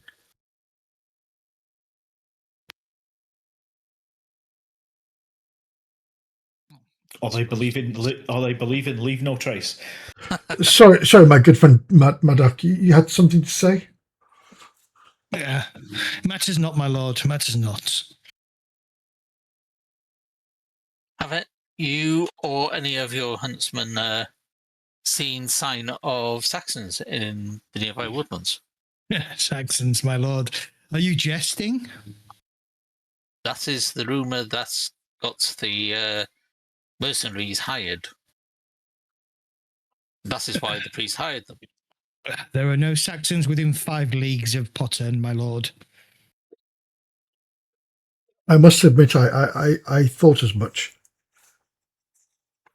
But we have to take your priest's word as the word of God, and he claims that people have told him that Saxons have been sighted within a day's ride of this town. Sadly, the priest is a fool. Yeah, a league is about 4.83 kilometres. It's 3 miles. 3 miles, so, yeah. So there are no, according to him, there are no Saxons within 15 miles of Pottern. Not unreasonable. Mm-hmm. Makes sense. What other reason would the priest have to personally raise a mercenary band, if not to defend against Saxons? Has anybody seen this mercenary band? At the moment, we've got his word for this. No, we need to go and investigate. We have we a do. name, Kynan, and we have his word, and not much else. Pure soul does not mean a wise mind. No. Indeed. You may have been fooled as well. Yeah, he says that's they camped at the tower, but there's no sign of him being at the tower within this period. My friend Maddock, have you seen signs of camps anywhere around the area? Yeah, freshly laid morning camps where people have made a camp and then moved on from there, as a mercenary band would do. All the time, my lord. Enough for like a mercenary band. My lord, it would be difficult to know unless the mercenary band leaves several campfires. Unless the mercenary, sorry, my voice is going now because I can't keep doing that voice. Unless the mercenary band, he'll tell you that unless the mercenary band leaves evidence that they are a mercenary band, a well-provisioned wagon, merchant's wagon train, could also appear as a camp the size of a mercenary band. But we're not talking a caravan travelling on the good roads of our Lord. We are talking about in the wilderness, in random areas that. Just so you know, the road to Pottern that you followed is a trackway. So there's your downtrodden grass. Not a road. No. So it's hand carts and things like that. It's not like a proper. Yes. Yeah. So the really tiny dotted dots are trackways. The bigger dashes are roadways, are secondary roads, and the solid lines are royal roads. So the royal roads are effectively Roman roads, and then you go down in grade from there. Also maintained as well, aren't they? So. Also maintained, yes. So Pottern's a long way away from anything resembling a main road. Correct, yes. Well, there's one going from Marlborough over to Bath. Oh, yeah. Across there's a royal road to the north going across the top of the hills, yes. I think we should investigate this fort, but the question is, do we go this evening? Or should we No. wait for light? Depends how my tired friend- you are and whether you feel the horses would appreciate it. My friend Saxton, what we'll say is that this land here is unknown to us, and I don't want my horse to be hobbled. Oh, come. There's about 2 miles. If we're using the gullyways, we're not going to be using the horses anyway. No, it's true. A leisurely stroll this evening. We could have a leisurely stroll. Yeah, we could ride the horses so far up and then pick it. Do we intend to use subterfuge, or do we intend to waltz up? Well, this is my question. Do we wish to take a look this evening to see if we can see any of these lights or I think of the mercenaries, that, or should we just arrive in the morning? No, I think that's a good idea to maybe just have a look at the keep to see what lights they're talking about, and we can see if they're watchmen if they move around. I agree. And what type of lights they are, whether they're fairy lights or whether they are torch lights. Keep our distance, stay a couple of miles out, and just look over the horizon. Mm-hmm. You have about at this point. You probably have about an hour before sundown at this point. Mad Dog, do you know the name Conan at all? Does it mean anything to you? Shakes his head. No, my lord, I do not. Okay, so he's potentially not local, or it's not his real name. Leave the mercenaries. Can I try an awareness on that just to make sure that, if I see any No, you can make a recognize roll, not awareness. Recognize. Oh, there we go. It's even worse. Thank you. Yeah. Oh, 3 off. 3 off. That's so bad. Remember, you can invoke passions to try. If you can convince me on a passion to gain a bonus to a roll, you can do so. Don't forget, you do have those passions. I've got no passion to be relevant to that roll, so I'm not going to say anything in my eyes. So, Sir Sexton, are you thinking take a ride up about a half a mile away? As it starts to draw dark, not completely dark. But... Correct, yes. And then we can get the horses and take a look and decide what to do from there. We may well wish to prepare to camp for the night if that is what we need to do. We can crest the hill, get to an elevation a half mile out, so we can have a good clear view of the fort. Yes, maybe take some of this wonderful meat for our cold camp because we won't be lighting a fire. And some ale wouldn't go amiss either to keep us warm. It's only a mile and a half to the place anyway. Exactly. Indeed, we have enough light to. This is, I guess, going to Cadogan's point. We have an hour of light. We could travel in a mile and a half fairly rapidly, dismount, pick at the horses, and then approach on foot to get a good overview. We should reach the rise. Huntsman again? Madog. Madog. No. Madog, is there any location that may provide a reasonable view of the fort that perhaps is approachable without being on open road or terrain? No, my lord. The fort sits on the most prominent hill in the area, which is why the Romans built it there, my lord. That was my fear. Perhaps a picket of trees. Some distance out. Near the Ian Devez. Well, quite, yeah. But we don't know it's there. That's what I'm asking. Or the Ian Devise is the second one. It's Indeed, a little bit closer. Yeah, the white one. Maybe it's another couple of miles further that though, sadly. Yeah. Thing is, we can go cross country that way. We can. Either way, if we wait for nightfall, the sun is setting. Exactly. Just don't wear anything shiny. Got my mail on. Relatively dark, isn't it? You'll be fine. I mean, looking at my picture, yeah. Probably.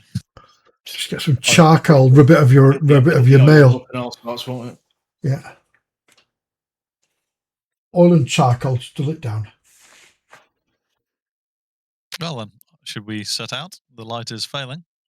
or are we staying here tonight and approaching tomorrow morning? I personally think that we should strike while the iron's hot, and at least if we just reconnoitre the area and see what we can see at night time, it will give us an idea of numbers, possibly, depending on torchlights or whatever.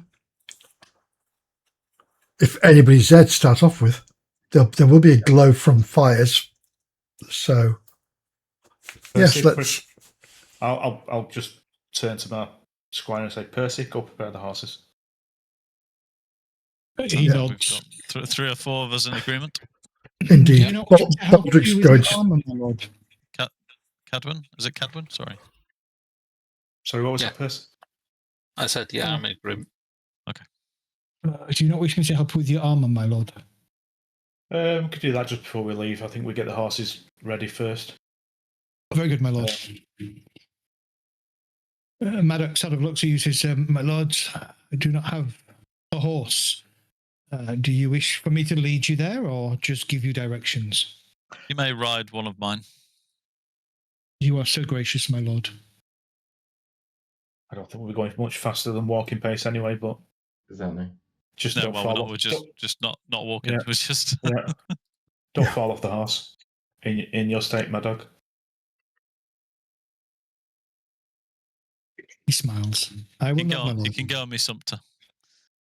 Okay, so Maddox will take his leave of you. He will be back in about 10, 15 minutes. He will return with a bow and arrows. You take 10, 15 minutes to get the horses prepared for Callaghan to re-arm himself and re-equip himself and anybody else who took their armor off. And Lady Isla will kind of come to her doorways to see you off. May God be with you, my lords. Thank you, my lady. He always is, but thank you, my lady. See you on the morrow. My lords. She nods and she kind of watches as you leave. You head north. For the first sort of half hour or so, are you having him take you straight up the most obvious route, or do you want him at some point to actually sort of detour off that trackway? I think we want to kind of go a bit more northwest, maybe, to what? Because we've asked him for trees, and he said there's some up there. Okay, yeah. So go as far up the path as we think is probably credible, and then strike off to the west, maybe. As you get probably about half hour, 45 minutes outside of Potton, as the light begins to fade, everybody give me awareness rolls. But I'm going to give you all a +5 to your dice roll. Though you may not check the box. Is that a penalty then? No, it should be it should be increase in number. That's a bonus. +5. Yes. Yes, a bonus. Beat. Oh, that's good. The 2. Nice. Anyone for nudge me? Thank you. Oh, no, that's not my roll. Was it my roll? Yeah, Durkin, 2. Yes. Nice. Okay. Durkin and Callaghan. Okay, Durkin and Callaghan, the two of you are first to see the lights atop a hill in the distance.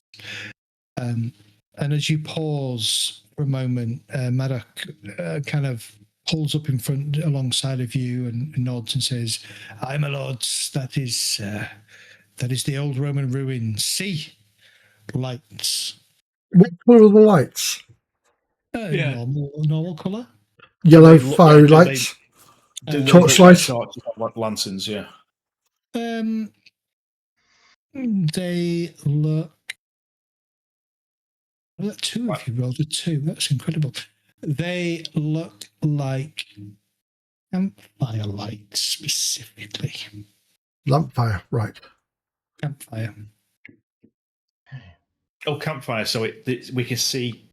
The glow. I assume there's a. Oh, so are we seeing the light above reflecting off a tower or something? Right. Okay. Gotcha. Yeah. Okay. Seems to be occupied. How widespread? does. Can we guess number of them? No, as best you can tell, there's maybe one big light source and a smaller light source slightly higher up. So no real effort to try and conceal themselves, at least. No. Doesn't appear to be. So it's talking a pyre and then a fire.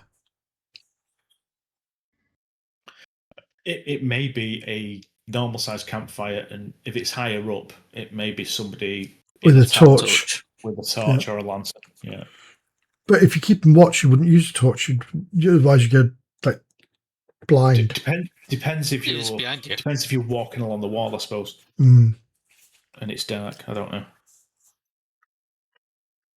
Is that one further up moving, or is it stationary? Stationary. Weird. Okay. Could be a leader. He's chosen the. I'll point Best out place. to my colleagues and say, if you look over there, look, there's firelight on top of the hill. You see the bright light on the right is stronger and brighter, and the one up there is not so much. Those are no fairies. That is fire. You continue kind of. Depends. There could be fairies. They may have a campsite. Yeah. Who knows? Skirting the fort, the hillock that the fort sits on, keeping it to your right, so to the east of you. As you head up round, and eventually, probably about a mile or so away, you find a fairly dense copse of trees where Maddox sort of indicates that you could secure horses. That's a good idea, Maddox. Thank you. Okay.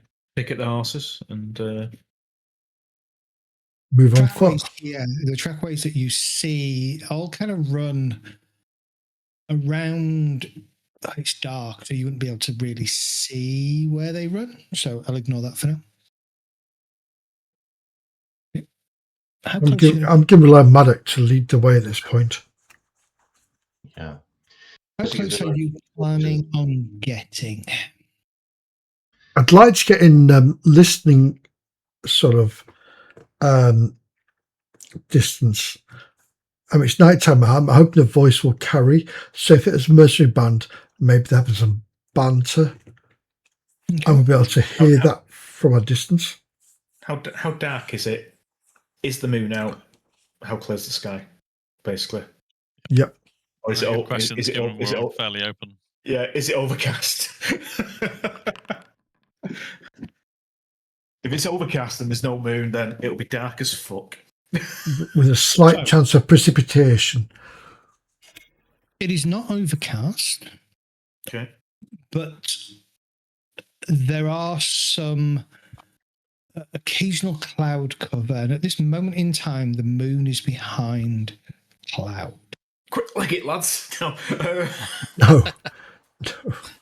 I'd like to try and. I mean, I've got the scale of the fort, and I presume I've seen similar kind of size of things before. How many people, based on the campfires, do I think may be in there? I know it'll be a very rough Give estimate. me a battle roll. A battle roll. That's battle. Yeah. Oh, that's battle. Yes.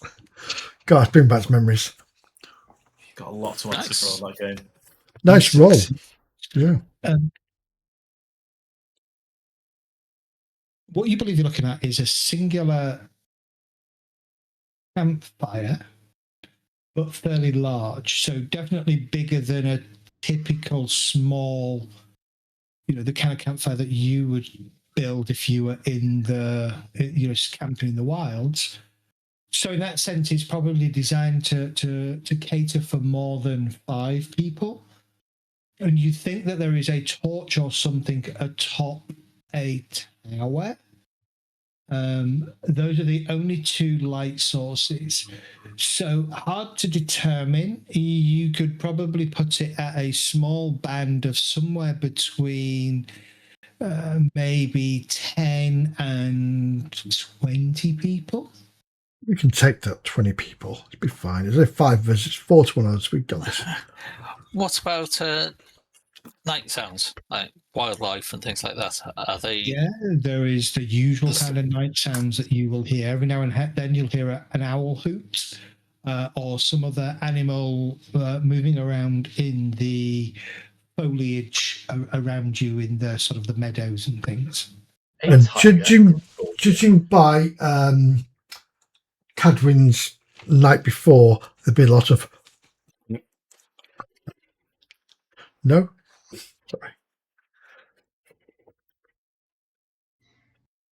Sorry, I thought it was funny.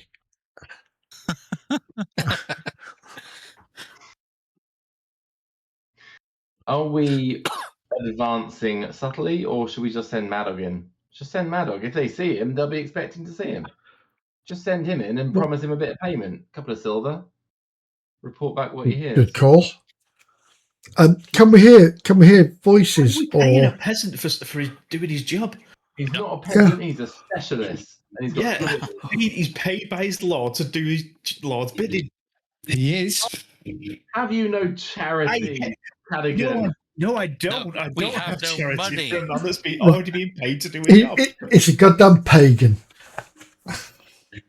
Nothing to do with pagan or Christian. No, he just understands the order of things. Exactly. He understands his place in the world and in the hierarchy of our society. Bloody peasants. The peasants have a duty to us, and we have a duty to them. Yeah. He must be a king. His red nose is not covered in shit. Duties, however. Yeah, that's true. Very true. The money on your character sheet, have you got anything filled in? Because I wonder what you're going to pay with. No. I've got no money filled in. You can't pay him 2 silver because we haven't got it. We can pay him in respect for the duty that he undertakes for us, or in a backhand with a mailed gauntlet. Oh, we can pay him. It doesn't. That was my way of looking at it. He can either do this job or he can find himself on that tree. Unconscious. Yeah. So are we talking sort of two size possibly? Yeah. A few squads, kind of. Right. Potentially. Right, Okay. Maddox. Are you ready to do your duty to Your liege lord. And scout forward? I mean, this man can hear a fox at 50 paces. I'm sure he can, This man's pissed. Snoring away. Right, give him a slap across the face. Put yourself out, Maddox. Have some water. Oh dear. Are we going or are we sending him? He is pissed, to be fair. Well, I'm sure the adrenaline will have woken up by now, and like every northerner is going like, yeah, I can take them all on. He's from the south, isn't he? He's from the south, yeah, but it might be. It's hard like a northerner because he's a beer. He's from the north of Salisbury. Maddox, my good man, are you willing to discharge your duty and scout ahead and see if you can hear drop any eaves on these denizens of the fortress for us? Answer, peasant. I shall give him a gentle nudge forward. Pulls away, looking at something. Sorry, repeat your slander at a peasant. He's getting the backhand. Sorry, repeat yourself, my lord. Maddox, are you ready to discharge your duty to Lord and Realm and scout forward for us and eavesdrop on the denizens of this fortress? You wish me to go up there, my lord? I do. You're a specialist. You're a scout. Quietly and do not risk yourself. You did tell me I would not be required to approach at night, my lord. Well, not into, but not into close the enough. Just it's a quiet night. We're 100 yards away, maybe something like that. My dog. What we're aiming for is for you to go forward and to hear voices, and maybe able to find out how many voices you can hear, and then come back and tell us. Yeah, confirm that there are mercenaries up there. Exactly. You don't need to enter, Maddox. You don't need to put yourself in danger. He will give you daggers. Why, thank you, but don't you need these to fight? You should go armed in case there is danger. He will look at you with daggers in his eyes, and then he will turn and quietly begin to head up towards the ruins. We believe in you, Maddox. No.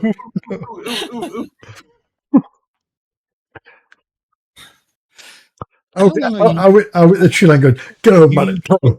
Hold on. How long are you going to sit and wait? And so or like half an hour or an hour's gone past. Or judging by the moon. I'd say half an hour is a respectable amount of time for him to walk 100 yards and back. Yep. Listen in. Okay, give me a second. If he's spotted, we kind of expect to hear an alarm. Not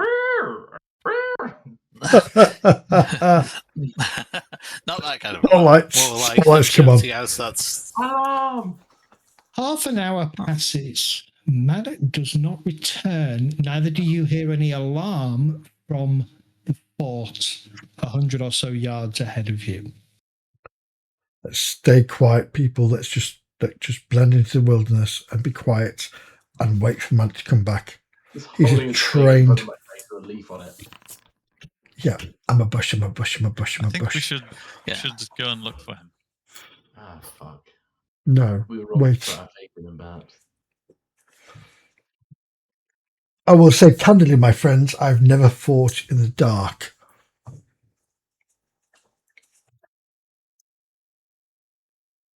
Could he have become lost returning to us? Was that not standard training for you, Sexton? Yeah. What were you doing, sir? I'm staying in the light. I fought in the dark, and Yeah, I was staying in my God's light. I presume training was dawn till dusk at least for you. Dawn till noon. Or for for Durkin it was like maybe 1 in the afternoon till 2 after 2. Yeah. Hang on, can you say is it Salisbury Plains or Beaconsfield? I think we need to rearrange Durkin's energetic trait, don't we? I think we do not.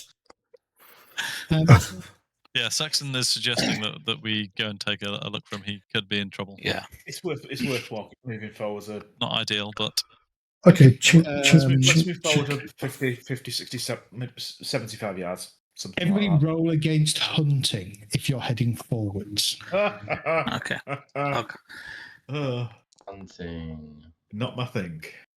I've got my points and that's brilliant. Yes. Does very well. I'll by 1. Durkin does well. Succeeded by 1. Edwin and Callaghan both. However, as a group, you fail horrendously. No, you did better as a group than not. So you all move quietly as possible. Some of you a little bit noisier than the others as you head forwards. You probably get about 30 or so yards ahead when Aladric, you hear a quiet, my lords. Okay, so I'll just signal to everyone and just squat down. Yeah. You don't scream. Yep. Arse to the grass. Briefly, the moon comes out from behind a cloud, lighting up the area. Just as you see Maddox kind of move down the slope towards you, and he kind of crouches against you. Oh, Maddox, I feared the worst, so we came to find you. No need, my lords. I got as close as I dare, my lords. I can confirm. I believe there are. There's a DM who hasn't a clue. This is 6 the cave 100-year-old. trolls. There are approximately 12 in amongst the ruins, my lord. But they do appear to have erected a small palisade to the southern portion of the hill, as well as several caltrops to prevent a mounted attack Very good on work. the approaches. They seem organised, my lord. Shuts a handful of D4s on the floor. That's what they've done. Yeah. Bastards. There you go. I still ain't riding Yeah. up there. Yeah. Do you know of another way to get in? Bypassing those defences? There is a break to the north of the original earthworks that the Romans constructed. We could probably get in. I don't know if they have guards there. I did not go around that part of the settlement of the fort, my lord. Oh, Well, you've done well. Yes, you can leave this to us now. Now, if you go back to the horses and watch over those, then we could take it Yeah, from I here. shall. We will let Sir Robert know of your deeds here tonight. Maddox, are you Go for it. armed? Are you armed, Maddox? He's got his bow on his. He's got his bow on his back. So he's not without defense. Good. And probably a small kind of Knife. Yeah. light knife on his dagger on his hip. Not a short sword, but not a hunting knife. It'll still kill you. Yeah. A hunting knife that he can use to gut creatures that he kills. The usual kind of thing. Humans. Because it is Sir Aldrich's way, and I notice him staring daggers at us. I will, just kiss his ass a bit. I'll just say, you discharge your duty.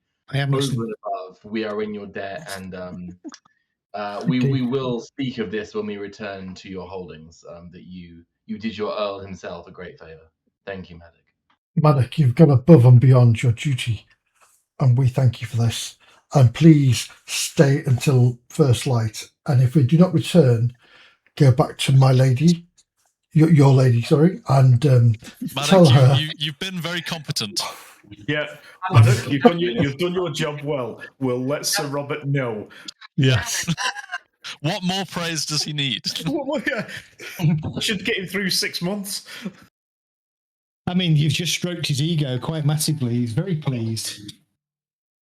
He might end up with devotion your party if you're not careful. We'll have a fanboy. Good job. Please. Slap him, man. No, there's no bad thing to have a proficient huntsman. Proficient groupie. I'm assuming we're not proposing to assault this just out of vague curiosity, nighttime madness, but we're going to approach them in the morning and speak with them. Are we? I was going to have a discussion about that, whether you wanted to do it tonight or in the morning. Well, so if you notice on the map, there is kind of a gap over here. So this would be what he would be talking about. Well, we can approach. Well, I think we should speak with them. We do not wish to. They may well be an honourable mercenary band. Who are they to say what their paymasters want? Yeah, he will tell you that he believes there are 2 watchmen up in the ruined tower. The torch is kind of just inside the tower, but because the tower doesn't have a ceiling and has holes where there would have been windows, that would be the light that you would be seeing. Yeah. And this here would be the large campfire that we've seen. Correct, yeah. So sort of central of here is where the large campfire would be. Yeah. So it would be the massive chest of gold. Yeah, so we just go in there, sneak, take the chest, and walk away. Yeah, just get this little path here. It's not actually going to be on the table there. It's going to be in a tent somewhere. But yeah. No, it's fine. It's on the screen. It's real. All I did was I asked Gemini to create an image based on the conversation I was having about setting this up, and that's the image it created. Very good. That is really, really good. Yeah. It's like an old video game, like Age of Empires or something. It does, doesn't it? It's very, yeah. I like it. Yeah, I mean that's the discussion we need to have. What's our intentions? Do we wish to Look, I mean, if someone burst into our camp in the middle of the night, we They're wouldn't enemies, start aren't asking they? questions. We would No. immediately defend ourselves. Yeah, If we exactly. want to treat with them, we can't go in tonight. My main worry here is that if we're coming from the south, which is friendly, why are they guarding the south when they're supposed to be looking to the north? Oh, they're guarding the main access point for this. Yeah, Fort, I which is understand that, sensitive. but I understand that, but you'd be looking predominantly north, wouldn't you? Well, I need to Which I suppose you are, because who they've was got. going to occupy this area would have done the same. If we attack this fortress, are we not effectively declaring hostilities against the church itself? Would that not put our Lord in a difficult situation with the church? No, because they're a mercenary group. No, and the other reason is the priest has asked us to come here. Yeah, the priest asked us to come here to speak to what's his face? Kanak, was it? Kunon. Come back. Sorry. Yeah. Come back. So, yes, there is the opportunity that I mean, we could split our forces. We could have a couple of riders in position to charge from the rear should hostilities occur, or we could just go in force in the morning to speak with them. You know, if we're going to have to treat with them, we were just doing a recce tonight to see whether they were. Yeah, that was my intention. Yes, yeah, exactly. And the thing is, I don't want to be sat on my horse if they've got a group of, let's say, 8 archers. Where else would you be? Behind your horse. See, they've got caltrops, so they're expecting. Yeah, and that's a strange thing for me, is the fact that they put caltrops on the access from our side. Am I right by saying that? Yes. The main visible access to the fort. Yes. It's just a protection. That's all it is. This is really questioning your training at the moment. Sorry. Would you put them, Duncan, to defend this fort? At the front of the escarpment. I know the horse here. It's not situational with the town. It's just that's the way in, and that's where they're protected. Yeah. No, fair enough. Yeah, okay. I now understand the ways of warfare. Retire? Do you know, I'm going to have to make sure that AI creates images that you can question every single week.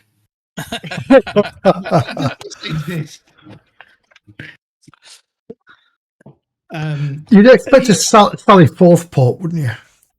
Again, as we mentioned last week, rather than me trying to create top-down maps and stuff, we're simply because this isn't a game that really supports abstracted combat. Yeah. This is just an image, right? But the image is there to kind of help you understand the key salient aspects of the terrain that you're looking at. Mm-hmm. So there is an old Roman watchtower ruin, and some fairly recently put together palisade around an area where there is no clear earthworks around that would have been around the back. Maybe those earthworks just disintegrated, they never built them, whatever. And then the main entrance in with a gate that they could close. Yes, it's not going to stop you from getting in, or a determined band of Saxons, but it would slow anybody down, and they would then have to go round and down and through the ditch and do it's not going to be a shallow climb up to the wall and up to the earth bank. So it's just, they're designed for inconvenience rather than actual. Well, a smaller force could more easily defend itself here, because if you're fighting up a bank, you can just rain blows on their head. But if you've been to York and Clifford's Tower, I'd imagine that being the same steepness of Clifford's Tower. Correct, yeah. And as you can see, Callaghan has taken himself very far to the north. He's... you might not be able to. You want me to see? Can you see his pointer? Because his pointer's right over here. Right there. Yep. He's taken himself to the north. Yeah. So that's I'm going to Silchester to have a word with that Lady Elaine's parents. Wilchester's probably over here somewhere. It's over to the east, isn't it? Yeah, but that's kind of what you see, that kind of thing. So it is now dark. The sun has set. Coming out. The question is, do we camp here or do we try and return to town? And I think we should have a cold camp. Go back to the forest, have a cold camp, and see what they do in the morning. Because if they're going to stay here through the day, see if they sally forth in the morning and disappear, we can see where they're going. If they're going to stay here and do their job, then fair enough. If we're not attacking tonight, then they're not going anywhere. I'd rather we can get up at dawn. Yep. We can get up at dawn. We can get a good night's sleep tonight. We can let the horses rest tonight. We can let the squires rest tonight. Mm-hmm. We could, if we don't want to eat in the morning, we could eat tonight. Yeah. And we can set off at first light. Yeah, we brought meat from the. We brought meat, so that's good. At least then we can see what they do in the morning, whether they move from this point elsewhere or whether they stay here. And if they move from here, we can move in here today. And if they come back, we can defend this place from them and talk to them that way. Cadwyn, Eladric, any thoughts?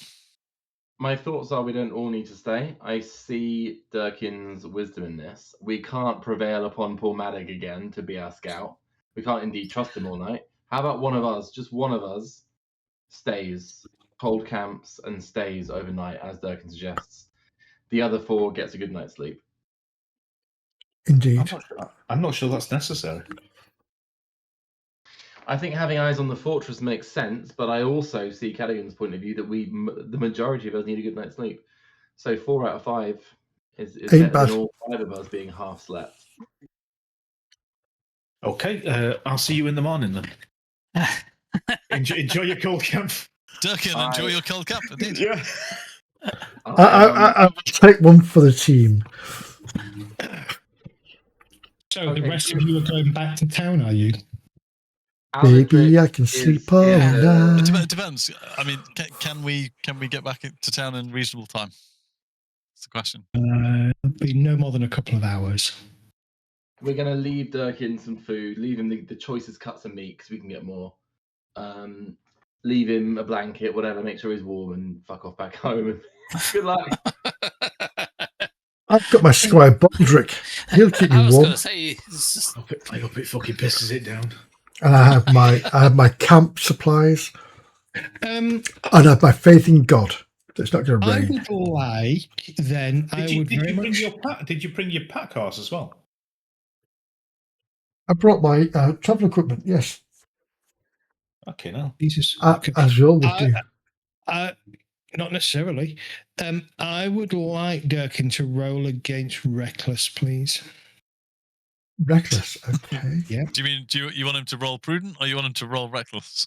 I want him to roll Reckless. Yeah. That's a trait, isn't it? Reckless, okay. So shit. Wins That's out. really bad for me. Oh, shit. Okay. Yeah, he's determined to stay. Yeah, determined to stay. I want to watch and see what they do in the On morning. his own, it doesn't matter. He's staying. I'd give his squire a pat on the shoulder. So, let's go with you. Yes. His squire looks at you pleadingly. Do your duty, young man. And sighs. I'll be with you. I put points into Reckless. How bad's that?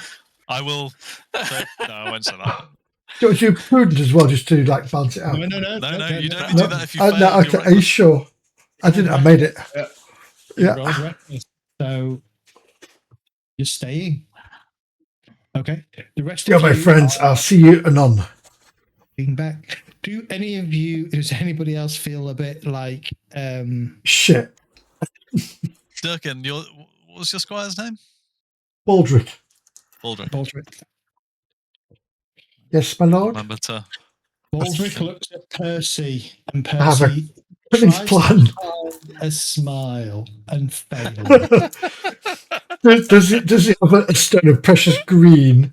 And what you all see is that as the darkness swallows the tree line where Baldric and Durkin are camping, you see the lone figure of Baldric just on the edge of the trees. Forlornly looking at us. The glint of a tear in his eye coming down. Disappear as the light goes behind, the moon goes behind the clouds again. And the last thing he sees is... Yes. His heart still breaking. Okay, so you all return back to Isla's house, where the servant, a bleary-eyed servant, has remained. Actually, they weren't expecting you to come back. You did say you'd see him tomorrow morning. So when you arrive at the house and bang, a bleary-eyed servant kind of comes to the door and opens it up, and my lords, the lady wasn't expecting you back. You said you'd return tomorrow. We let the fire go out in the grand hall, my lord, or die down. I will have wood and things brought and stoke it back up for you. Thank you. Just modest arrangements. No need to. We'll see to ourselves. Indeed. Looks a little bit. The man looks a little bit quizzical and says, "As you wish, my lord. Though please make it clear that was your wish and not neglect on our part." Of course. We just do not wish to impose upon your lady anymore than we have. And he takes you back. You know, he will he'll kick one of the other servants to go and wake the stable hand so that they can restable your horses, and shows you back through to the main dining hall where they feed the fire again to bring some warmth back into the room. And they will basically leave you to it. Bring a couple of pails of water for you to drink or wash from, your choice, and some cold food, bits of fruit, cheese, bread, that kind of thing. Yeah. And then they bow and close the doors behind them and leave you to it. I hope Durkin and Baldric fare well. Shiver, shiver, shiver, shiver. Spoon. How did he make knighthood? I don't know. I didn't want to sound cruel by asking that question, but now you've asked it, I'm not sure. There must have been money involved. Or he talked his way into it. He's good at that. Perhaps God smiled upon him. Possibly. Or he took the knee in front of Sir Aled one too many times. Just one knee or two. Sexton attempts to keep a straight face. Attempts. Not very hard, but he does attempt it. It's true. Still, we had best get some sleep, an early morning, and we may have a trial ahead. Durkin, you were awoke first light as the dawn chorus of birds and animals explodes around you in the woodland. Everything from a cuckoo, woodpecker, songbirds, tits, robins, everything. Animals snuffling around in the grounds. It's not the first time I've walked by tits, but gone. Now, to say you don't have an amazing night's sleep. You don't have a rubbish night's sleep. You're certainly not disturbed in any threatening way. It's just, you wake very early. Yeah. To be fair, I agree with that, because I would be more, when I went to sleep, I'd be more aware of trying to listen out for any unusual sounds in the woods around me. As I try to. Well, we'll request to be woken not shortly before dawn, so that we can make an early start. Yeah, most of the servants would probably start work before sunup to start preparing the morning breakfast. You know, the food for breaking fast, and getting the household ready for her ladyship to start her day. And so you're all woken politely at probably about 5 a.m. A little after dawn. I'll just do a quick equipment check buckles, check edges of weapons. Everything looks good. Okay, so quick breakfast and then back on the road and head up to join Dirk. Edric, my good tabard today, please. He brings you your good tabard, the one without the holes in. Well, the one that's not been travelled in too much. Yeah, I feel a bit guilty leaving Durkin, so I think we should get back. I did think in the morning as part of the dawn chorus I heard a new songbird, but apparently it was just Baldric crying. That's right. Not again, sir. Not again. As you take a cold breakfast of cold meats, bread, slightly stale bread, cheese, etc., are you planning on doing anything or waiting for the group to come back? I am literally watching the keep and making sure that nobody sallies forth and goes elsewhere. I want to see if they're going to stay in the keep for the day, and I want to make sure they're going to stay in the keep for the morning. Sorry, and that they're not going to go move elsewhere. You are a good mile or so, probably a little bit more than a mile actually, away from the keep. Yes, but I can hopefully still see people moving around, maybe in the sunlight. You can certainly see. You can probably see the keep atop of the hill. You can't physically see anybody moving around, but neither can you see anybody on the trackway that runs. So now it's a bit lighter. And what you would have is a trackway that runs around the bottom of the keep. Run that side. Yeah, that east to west trackway that's following the ridge line, as well as the north-south trackway that would run down to Pottern. So you can see those trackways. At the moment, they are quiet, but then it is just after dawn. Well, that's my primary thing to do, is to make sure that nobody leaves. Well, not to make sure nobody leaves, to watch if anybody leaves the keep. I'd like to think from this distance I'd be able to see that. If not, I will then move a little bit closer until I can see if anybody leaves the keep, because that's the reason I'm here, is to see if they move out during the day and come back at night. No, that's because you just don't like bloody walking. That much is true. Sign of anybody leaving the keep. Okay. I'll just hold tight until my friends come back, because I know they will come back. Probably 7:30 in the morning, you will eventually see your fellow knights on the horizon to the south, because you know they're coming, heading again across the meadows and the fields in a sort of a diagonal way, trying to put as much distance between the fort and themselves and the fort as possible. Given the commanding position of the tower, any guards atop there, you are probably going to be visible to. Well, while I'm in the... Sorry. I would say, based on the routes that you have to take, it's more open grassland and plain than it is woodland and forest. Unless you physically want to go miles around, way west from Pottern through to the Blakemore Wood, and then up through the woods to Devizes. But you're kind of probably going to you're probably doing 15 to 20 miles of journey to just avoid being potentially seen.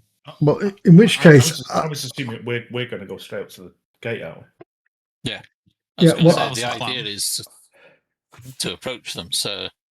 Yeah, I'll get Baldric to wave to my friends as they approach, to show them where we are. And as they approach, I will wave up a chicken leg and say, "Chicken, anybody? It's a great breakfast meal." I would say the woodland that you've parked in is much closer than the woodland on the map, because that woodland is actually probably twice the distance from Pottern to the fort as it's not, or at least 1.5 times. Anyway, so you watch as your companions ride directly toward the gate of the fort. Are you going to? Well, we're waving Dirk in. I will arm myself, put my armor on. I will get Baldric to help me with this. You've been doing To it for the last speed 2 things hours. up. And It's I've been been live for 3.5. I've been eating chicken. Yes. Yeah. So I'll put my armor on, and I will then sally forth and join my friends Not or my companions. Unsurprisingly, as you head up on horseback towards the guarded gate, the gate will open and 5 men will kind of come out on foot, 4 of which shield and spear wielders, heavy spear wielders. The other one is an individual wearing somewhat old armor. The shield that he carries, though, has a blazon on it. I would like everybody to roll recognize, please. Yeah, that's not likely to happen. I recognize it's there. Success. I want a 1, please. Nice, Aladric. It's a 3 under 5. Nice. 4 will do. Thank you very much. So Aladric and Durkin, make sure your recognize is ticked, which it should have done. Yep. You two recognize the first thing you do is as you approach, you recognize the blazon on the shield. Then you realize who you are looking at. Conan is or was when you had just become squires. Do you remember a scarred knight being kicked out, excommunicated is the wrong word, dismissed by Earl Roderick? He had a reputation for being excessively cruel. And on one of the campaigns that this fallen knight had participated in, he and his group of the group of men, the convoy that was underneath him, had been accused of wanton butchery and other cruelty to villagers that were not involved in the skirmish. This caught the attention of the church and put Earl Roderick in a rather precarious position, leaving him no choice but to send Conan away and dismiss him from his vassalage. He's a delisted knight without property or lands, therefore he's or making honor. his way as a mercenary. Yeah.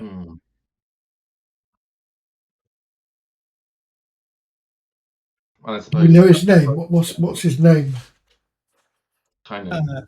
C-Y-N. Conan. Yeah. Conan. Oh, it's just Conan, right? Okay. C-Y-N-A. What is the blazon aesthetically? Is it just like a coat of arms? Is it an animal? Yeah, it's just it's kind of like a hound. It would just be a hound on all fours on the background of with maybe a crossed axes behind it in red. Was it very similar to Cadwin's sigil? I was going to say, I've got 2 hounds on mine with a stag's head. Yeah, no, it's similar but not the same. And it's also very faded. And he stands there, kind of shield loose, hand on hilt of sword. My lords, you seem to be a ways out of your way. We're exactly where we need to be. Yeah, Kinnan, I'm surprised to see you here. I thought my lord had banished thee from his kingdom or his land. Lands.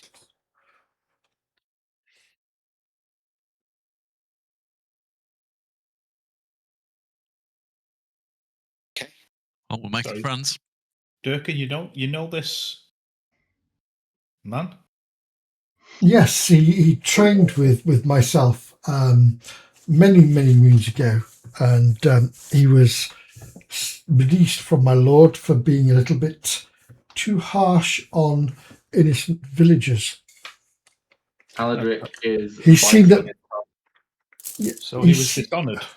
He was dishonoured. He was seen to be too casual with the death of fellow villagers who had nothing to do with combat. He was cruel and very merciless. He snorts. Roderick plays the grand chivalrous lord, but his hands are just as bloody as mine. He used my blade to clear his borders, then threw me to the wolves when the priest started whining about mercy. Don't talk to me about the law. Don't come here preaching about how good and grand your lord is. Your earl uses the law like a cloak to hide his own rot. I'm going to invoke my passion, if I may, which is loyalty to my liege, and I'm going to dress him down. I'm going to say, "How dare you speak ill of our lord? A knight should know better, and you are a black mark on all those that would take the oath." Roll against your passion first. I like that. Oh, I thought I could use the passion as a little cheeky bonus to rolling against something else. So rolling But against. yeah, you could. I think you got to roll you it got to to get succeed it. it first. Homage liege. Okay. Yes. If you find that's one, you'd be disappointed. Bang on. That's a on. crit Oh, success. wow. A critical, so you are Plus 10. impassioned. Yeah, you are absolutely impassioned. You feel very inflamed about the disrespect this fallen banished knight has spoken. So you may now. What trait are you invoking? No, you could use orate, for example, to dress him down with a +10. So when we crit with a passion, we're calling it being engorged, right? Engorged, yeah. It's engorged. I'm always That's exactly engorged. what I was going to say, but I dialed it I could back see a bit. you. I could see you. Not engorged. It's impassioned. Not when you crit. It's not. No, it's engorged. You started with it, but you went inflamed. I was like, Yeah. damn it. No, it's engorged There all is day a long. cream for that, but basically, I got so passionate, I've come. It's It's awkward. only engorged if you are flirting. Yeah. Make Aldrich, put your lance away. make a rate roll with a +10 bonus. Wow. Smash. +10 boner. Well, I can't. Good job, you got +10. That's a 15, which would have been a crit success, but +10. It is a crit success. It is a crit. Success. Okay. Even with the bonus. Yeah. What are you Exactly. saying? What are you saying? I'm saying, well, basically what I said. So, how dare you speak ill of our Lord while you besmirch the name of knight? I know of your deeds, Kinnan. I know of those you slaughtered, and I do not call you worthy of our attention, let alone ever the name of knight. And if I hear one more ill word pass your lips about our Lord, blood will be shed here this day. Okay. And then I come.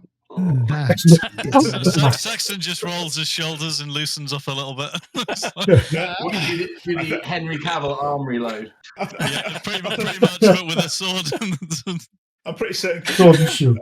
I'm pretty certain Saxon and Cadigan and a few others What? are quite aware there's going to be bloodshed here this day.